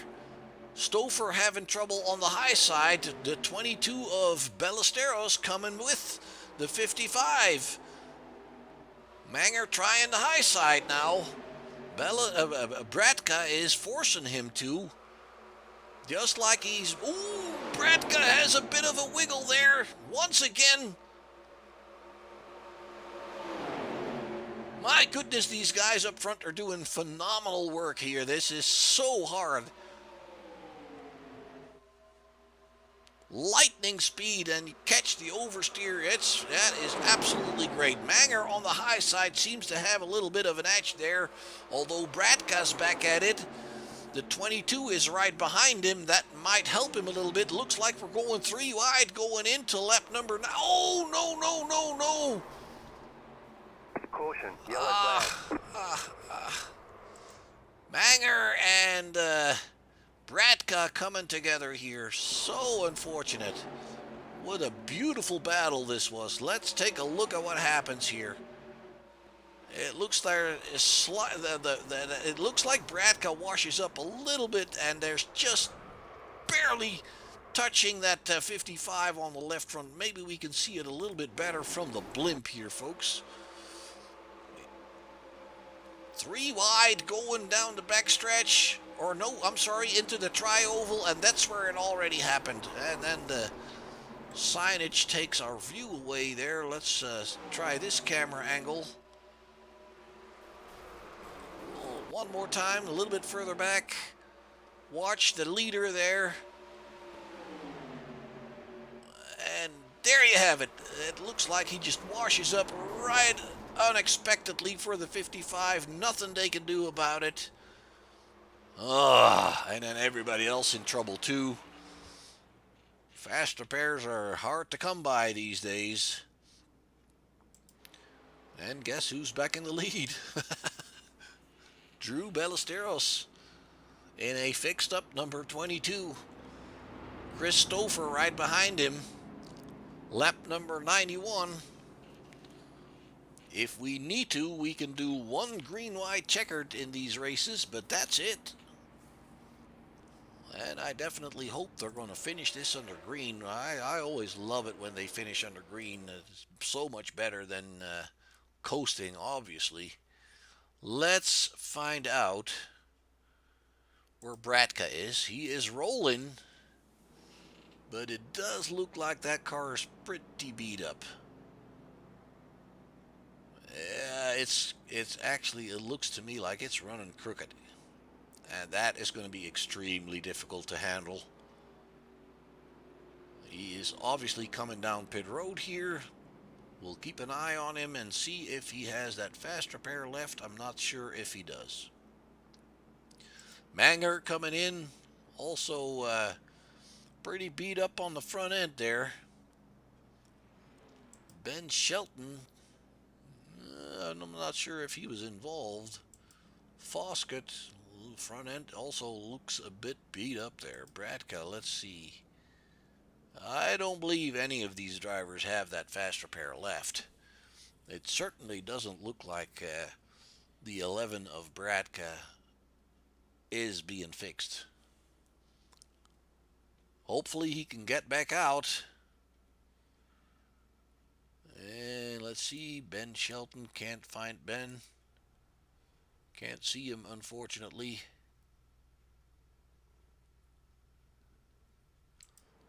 Kyle is back out. And Kyle had his fast repair left. He is in good shape. Not Bratka. Well, that shows you how important it can be to save your fast repair for the moment when it really counts. You win races on the last lap, folks, not on the first one. And that seems like a pretty simple statement, but when you're in that car, that is not that simple.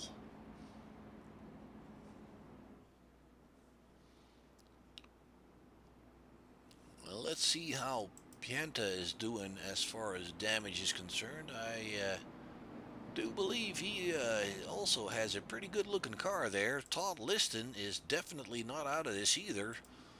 Doran looks good. Pearson, slight damage on the back end in that number 20 car. Patrica in the 25. He is back at it. Look at that. I'm sure he's had that wave around. He's back on the lead lap. He's running 7th. Manger is 8th, and then Shelton is catching up. He's going to be 9th. And Jim Foskett coming back out of the pits in 10th. Wabry is still there. Pratka is still there. Post is still there. Ferris is still there. Not sure if they're trying to come back out. The lights on the pace car are out. Hopefully those guys can come back out and pick up some points.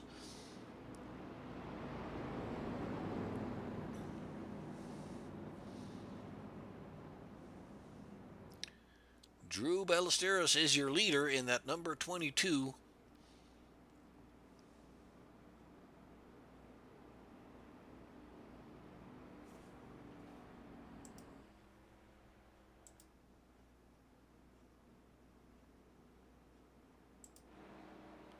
And it looks like the 51 is back out. Not free of damage, I don't believe.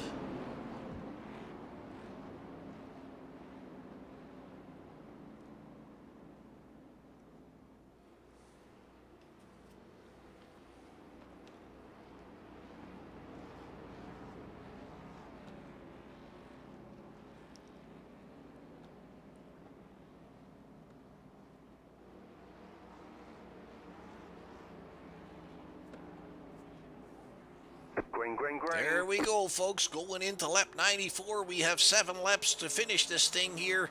Drew Ballesteros is your leader, followed by Chris Stouffer in the number 13 car and Evan Pienta in the 16 car. Todd Liston is still one of the top contenders here in the 87. It looks like Doran is falling off a little bit already. This is going to be heating up. Bratka is still on pit road, as is Nicholas Post and Tristan Yuda Ferris. I'm afraid that's a bad ending for Russell Bratka. He was doing very, very good there in the lead. Ballesteros is holding off Stouffer, but only just. They're side by side, and look who's already in third. That's the 87 of Liston. You blink your eyes and you miss something as Evan Pienta in fourth, and Doran catching back up, Manger catching back up. Ooh, this is going to be a close battle to the end here. Ballesteros on the inside line there. Looks like he learned something from Bratka. He is trying to keep that black number 22 on the bottom. Oh. Is that Manger? No, that was Doran. Doran went off there, I believe. Let's bring that back. Yes, it is. Luke Doran, a little bit loose coming off turn number 2. Luckily, there's asphalt on the apron there, and he brings it back on track unscathed. Ballesteros still leading with Stouffer on the outside and Liston on his tail. The 55 right there as well. Lap number 96. And Ballesteros has definitely picked up from Russell Bratka that he needs to stay on that bottom end there. Oh, the yellow M&M car, the 51 of Wabry, was on the apron there. And Manger is going to challenge for the lead here. Oh, that is close. He had to get out of that one. The 22 on the higher side now. Ooh, there was a touch between the 55 and the 22. Oh, my goodness. Ballesteros and Manger touching there in that battle for the lead. Let's see what happens here. We're going to slow that down for you a little bit. If you take a look at the 22, he might actually have had a tap on the back. I'm not really sure. He touches the 55 right here. That forces the 55 onto the grass, luckily not into pit road, because that would mean a speeding penalty. Yeah, that's how tight things are. The 22 then loses it. The 87 not letting up. The 25 of Bobby Petricka moving into the lead in front of Chris Stouffer. And the 22 backwards into the wall. He's trying really hard not to be scraping that wall too hard and save the damage as much as he can. And look at how he gets away with really not being in anybody's way here. That is phenomenal. That is absolutely phenomenal. He is still rolling. He's in 9th position, not quite free of damage, but at least he's still rolling. And you can't believe who your leader is. I mean, it is Bobby Petricka. We really haven't seen him much at the front. He's been playing catch-up pretty much most of the race. He was in an incident earlier. We saw him have damage, and it looks like he also saved that faster pair. He's been playing catch-up for most of the race, and there he is taking the lead with just a few laps to go, and it looks to me like we're going to be using that green-white checkered because the lights are not out yet. That means that we're not going green into 99. We're going to be going green into lap 100, meaning that we'll be doing a green-white checkered finish here. Second position is for Chris Stouffer. It looks like we have a lucky dog there. That is the 7 of Joey Lowery going around. There comes your leader. Jim Foskett still there on pit road. Excuse me, and then Jacob Wobry coming in. And Bratka has never left. Post has never left. So we really only have, I believe, something like 12 cars rolling on the track. Lowery, we saw him go by. He's 36 laps down. A lot of damage, obviously, that had to be repaired there. And so it's not everybody's day here. And I will tell you, I feel a little bit for Russell Bratka there. He was doing so well there at the front. And It just takes nothing, folks. These, like I said, these cars are not easy to drive. It's very challenging for all these boys. And I'm still saying we've had some really good green flag runs. It's been a phenomenal race. I like this a lot, and I hope you do too.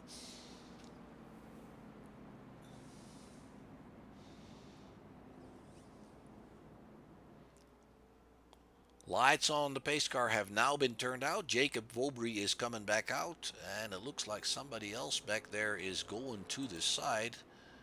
And that is Brian Underwood. Let's see what happens here. He's actually steering off track and just kind of looks like he's just parking it. Maybe he's just had enough.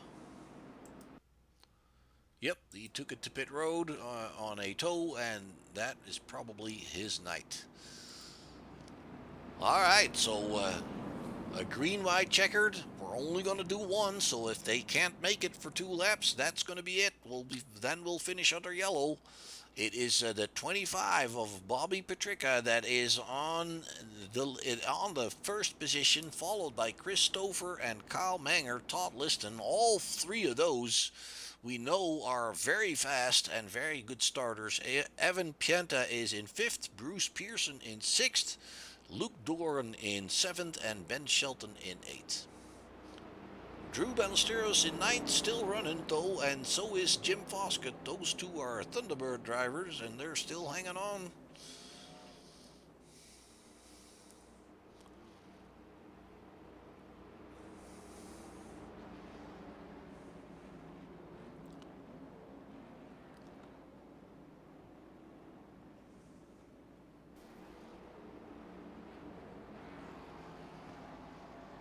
Green, green, green. There we go.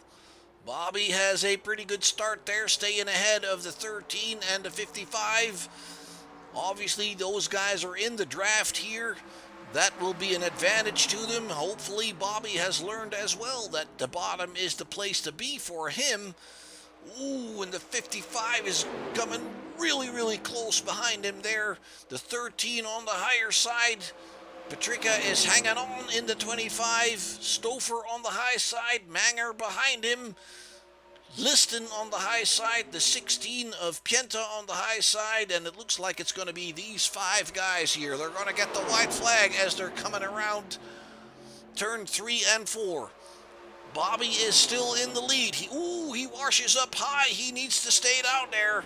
And he brings it back down, going into the tri-oval.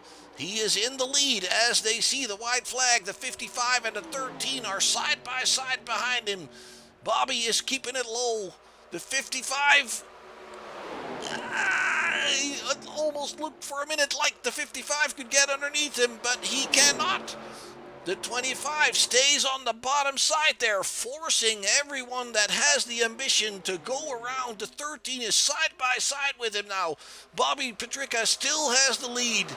And it looks like in turn 3 and 4, the 13 is washing up high. That means that the 87 can get underneath him. The 25 coming high off turn number 4. The 55 to his inside.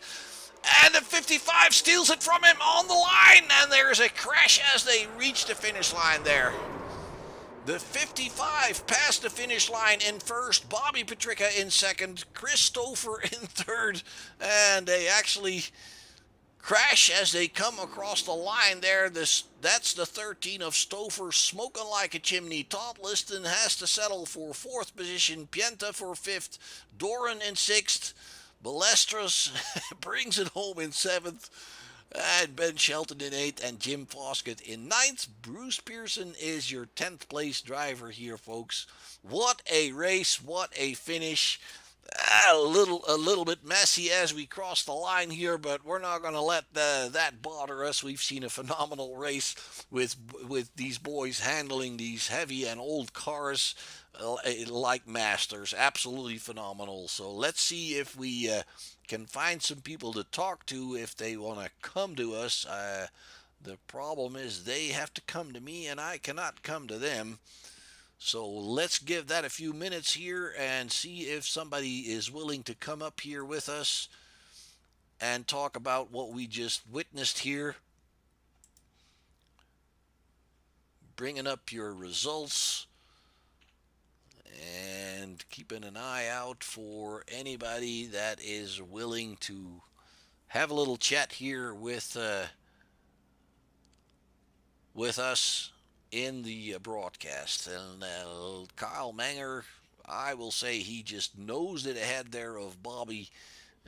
At the very last minute, we can see if we can bring that back. Actually, see if we can bring back that finish line. I have to do it this way. Sorry, people. I apologize for that, but let's see if we can.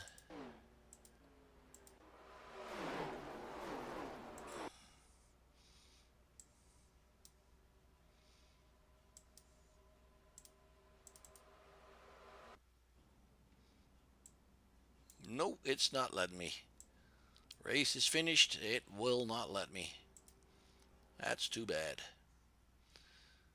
Let's see here.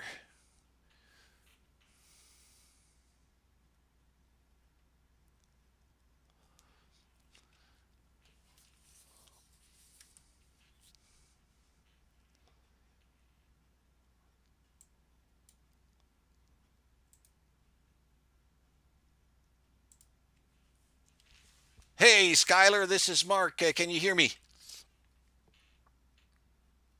Skylar cannot hear me. Chris, can you hear me? Yes, I got you. All right, Chris Stouffer, the number 13 car there. It looked like you had a pretty strong run here all night long, except for you did get shuffled out of there and had to work your way back up there.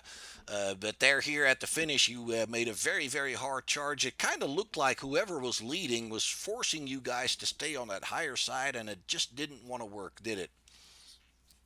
I just couldn't get the run on the highest side. If there's, I don't know if it was not having enough help on the high side or what, because everybody was kind of bottom feeding at that point. But it's first race of the season, so to come home third after having some adversity there about halfway through, I'll take that. Absolutely, I'm sure. I'm sure you will. Tell us a little bit more about these cars. I'm sure you've been in NASCAR style racing longer than today. And how do these cars compare to like the Cup cars or the Xfinity cars? They certainly move around a lot more. You're battling the car, racing against the track more than you are anything. Just trying to keep the car under you. Tires can also be a big factor. They didn't seem to come into play tonight so much. I think I did about 50 laps on my first set of tires, but at the same time, you still need to be mindful of it because you can't burn your tires off if you're wheeling it too hard. Absolutely. So, from the where I'm at, it looks like there's a lot more body movement and suspension movement in these cars than the modern cars. And obviously, I hear you when you say you're fighting that car way more than the modern cars. Are they heavier? Do they feel heavier? How is the balance of the car? Honestly, I think overall feel is about the same, but it's just you got 1987 technology on the car, or what they're mimicking as the 87 technology, and so it's just not up to what it would be and today. So naturally, the car is going to move around more, and it can be a handful. Absolutely. So on the modern cars, you also see a lot more people nose to tail bump drafting on tracks like this, and it seems to me like you guys are staying away from each other a little bit more. Is that also because you're fighting your car a little bit more? Yeah, with the new car, I think we ran on the old Daytona track tonight, so it's a lot more bumpy than what the newer track is because it's been paved, and so right there is a big factor because I have been in a race on the newer Daytona with these cars, and they do tend to be more mimic more what you see with the modern day NASCARs. But I like this because I think this is a little bit more true to form as far as these cars aren't made to do that nose to tail. Bump drafting is a thing, but ultimately we should be single file and That's if you watch any race from back in 1987, that's how the majority of all the races were. They were always single file. Um, People were making moves. Don't get me wrong, but it was a different type of racing for sure. Absolutely, yes, you're absolutely right about that. All right, Chris. Well, we appreciate your insights on that. This is the first time I've got an '87 Scope, 87's NASCAR series on my broadcast, and I very much enjoyed it. It looks like these cars are a handful, much more a driver's car than the modern cars, the way it looks to me. So, thank you very much for that insight. Congratulations once again on your third position. Any shout outs you want to do? Shout out to Skyler for bringing us back again for another season, um, and yeah, hopefully we can just keep up this momentum from last year into this season, and continues and get those top fives. All right, sounds like a plan, Chris. Thank you very much, my friend. Thank All right, Bobby, let's go to you. Second place. Can you hear me, bud? Yeah, I got you. Can you hear me? Absolutely. So it looked like you had a really a roller coaster ride here all through the race. I believe you got into trouble in the beginning. Not really sure anymore what happened. I can't remember all of it, but it looked to me like you were kind of on the way back throughout the race, and then all of a sudden, then there you are in the lead as some other people get in trouble. Did it surprise yourself? Well, what happened was real early on, Skyler caught the apron, I think, in 1 and 2, and he was sliding up in front of me, and I just caught him with my right front fender. I got a 4X on it, but it didn't feel like it was going to do much. But as soon as we got back going again, I realized I had a lot of damage. I had like 5 minutes in repairs, but I didn't want to take my fast repair that early in the race, so honestly, I got pretty lucky with all the cautions coming out the way they did, and I was able to get all the damage fixed. I was still pretty slow. I was not at race pace, and I was just holding that fast repair in my back pocket. And I think somewhere around 20 to go, we got a yellow, and I decided to go ahead and take it. It was right when I was actually about to go a second lap down, and a caution came out and saved me. And funny enough, I got that yellow to get the lucky dog, and my engine started blowing up as I was taking the lucky dog. So the fast repair light was just hilariously perfect. Um, we got the late caution where I was able to bunch back up because I couldn't catch up to the pack before that second to last restart, and I was just running along there, and Drew and Kyle got together in front of me, and I somehow just parted the seas there. I still don't know how the heck I made that, but next thing I knew, I was leading. Well, that's quite a story, Bobby. I mean, that is pretty cool. And then you're in the lead. You get a green white checkered, and basically towards the line, you drifted up a little bit high out of turn number four, and that it looked to me like that was kind of what gave the opening to Kyle to get you towards the line, and it was super super close. I'm not really even sure how close it was. I can tell you that it was 27 hundredths of a second. So I mean, it was not even half a car there.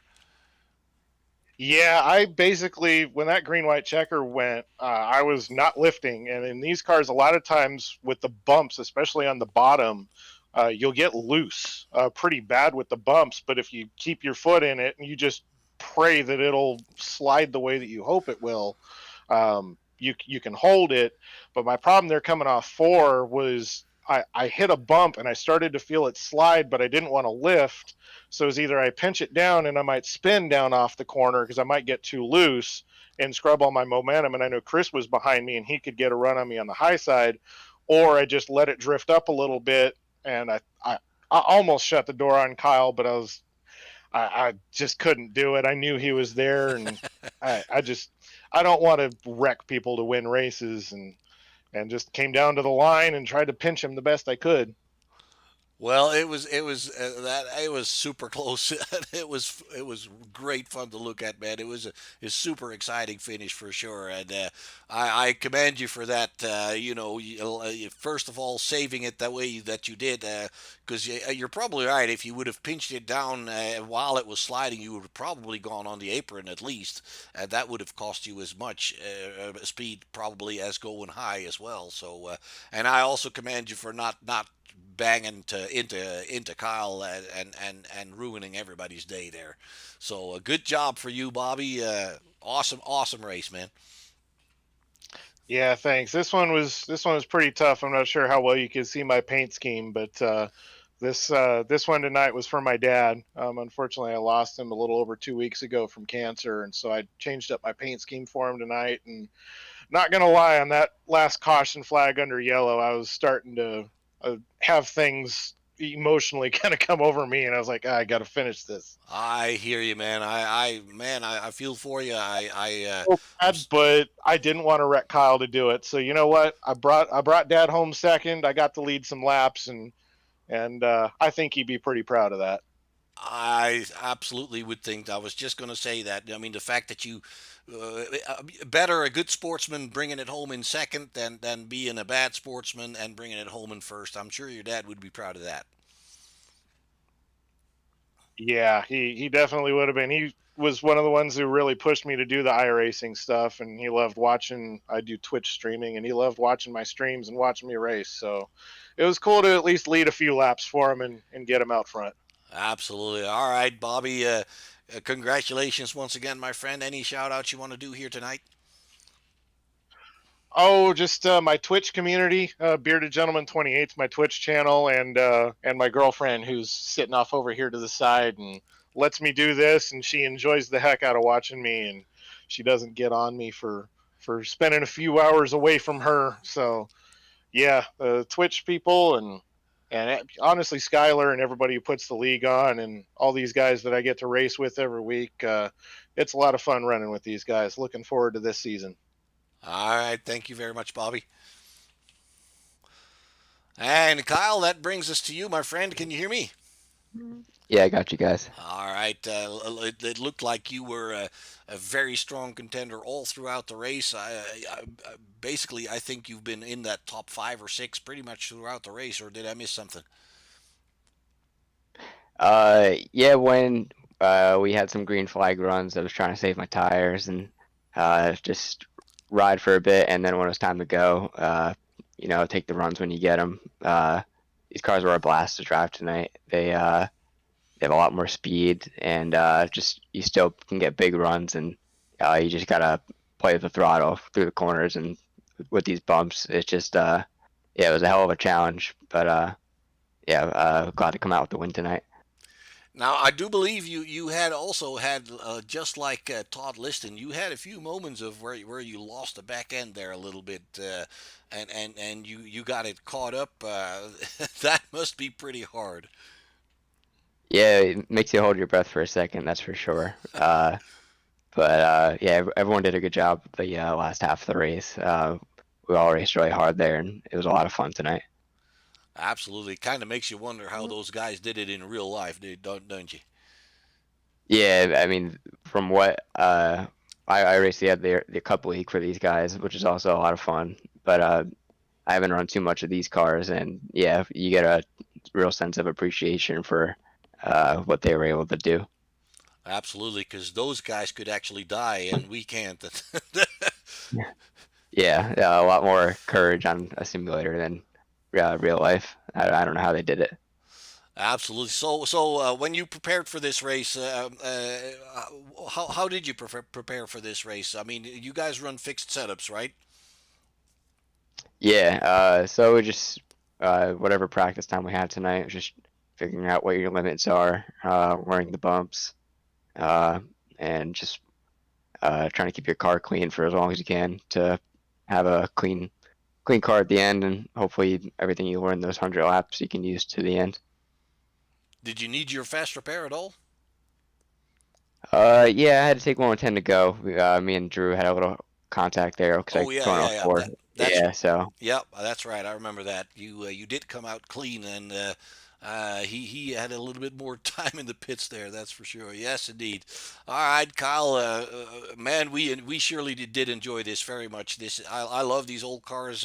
That's the time that I was starting to get interested in racing. So this is my kind of deal, absolutely. And you all did a phenomenal job here. It was.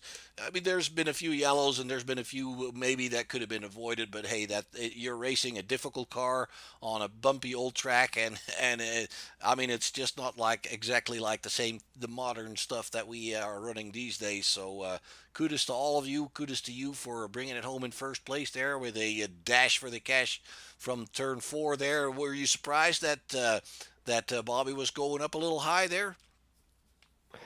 Well, I gave him a pretty big push down the back straightaway there. I was trying to get clear of the 13 in case they didn't get high, but I figured sending him in with a little bit speed there, going into the corner would be a little bit harder to keep down bottom, and he just slipped up just enough off 4 for me to get a run. And once I saw him go a little high, I just had to hammer the gas and try to get next to him. But yeah, I just wanted to say my condolences to him. Just learning about what he said on the broadcast, and it's obviously tough, and obviously I think he would be proud because he ran a great race tonight. He had a great, awesome comeback. I remember seeing him a lap down at some point. So for us to race for the win there, and for him to do it clean, I respect him as a person for that. Absolutely. Thank you very much for that, Kyle. We do appreciate that. And same thing for you, man. Any shout outs or love yous and thank yous you want to throw out there before we let you go? Just a couple fans on my Twitch streams as well. Thanks to Skylar for letting me race tonight. I had a really good time, and looking forward to checking you guys' broadcast out more this season. All right. Are you going to be back? Yeah, we'll see what the schedule's like. I haven't run too many laps in these cars yet at other tracks besides Daytona, but tonight was a lot of fun, so I think we'll keep it going for a little bit. And if I have time to run more races, I'll be around. All right. Sounds good, Kyle. Thanks very much, my friend. Go celebrate. Thanks. Have a good one. All right, folks, there you have it. Your top 3 finishers: Chris Stouffer in third, Bobby Patrica. Our thoughts are with him. Obviously, as what we learned here today, losing your pa is not easy, and obviously we wish him all the best. And I commend him for the way he finished this race. He could have done it a lot nastier than he did, and that is good sportsmanship, and that's something we can all appreciate very much. And I'm sure his dad's going to be very proud of him, what he did here tonight, racing for the win. And as Kyle acknowledged, a very good comeback from a lap down, maybe even 2 laps down at one point, coming back to fight for the race win there on the final few laps. That is a phenomenal a job that he did, and that doesn't take away anything from the others, Kyle and Chris and Todd.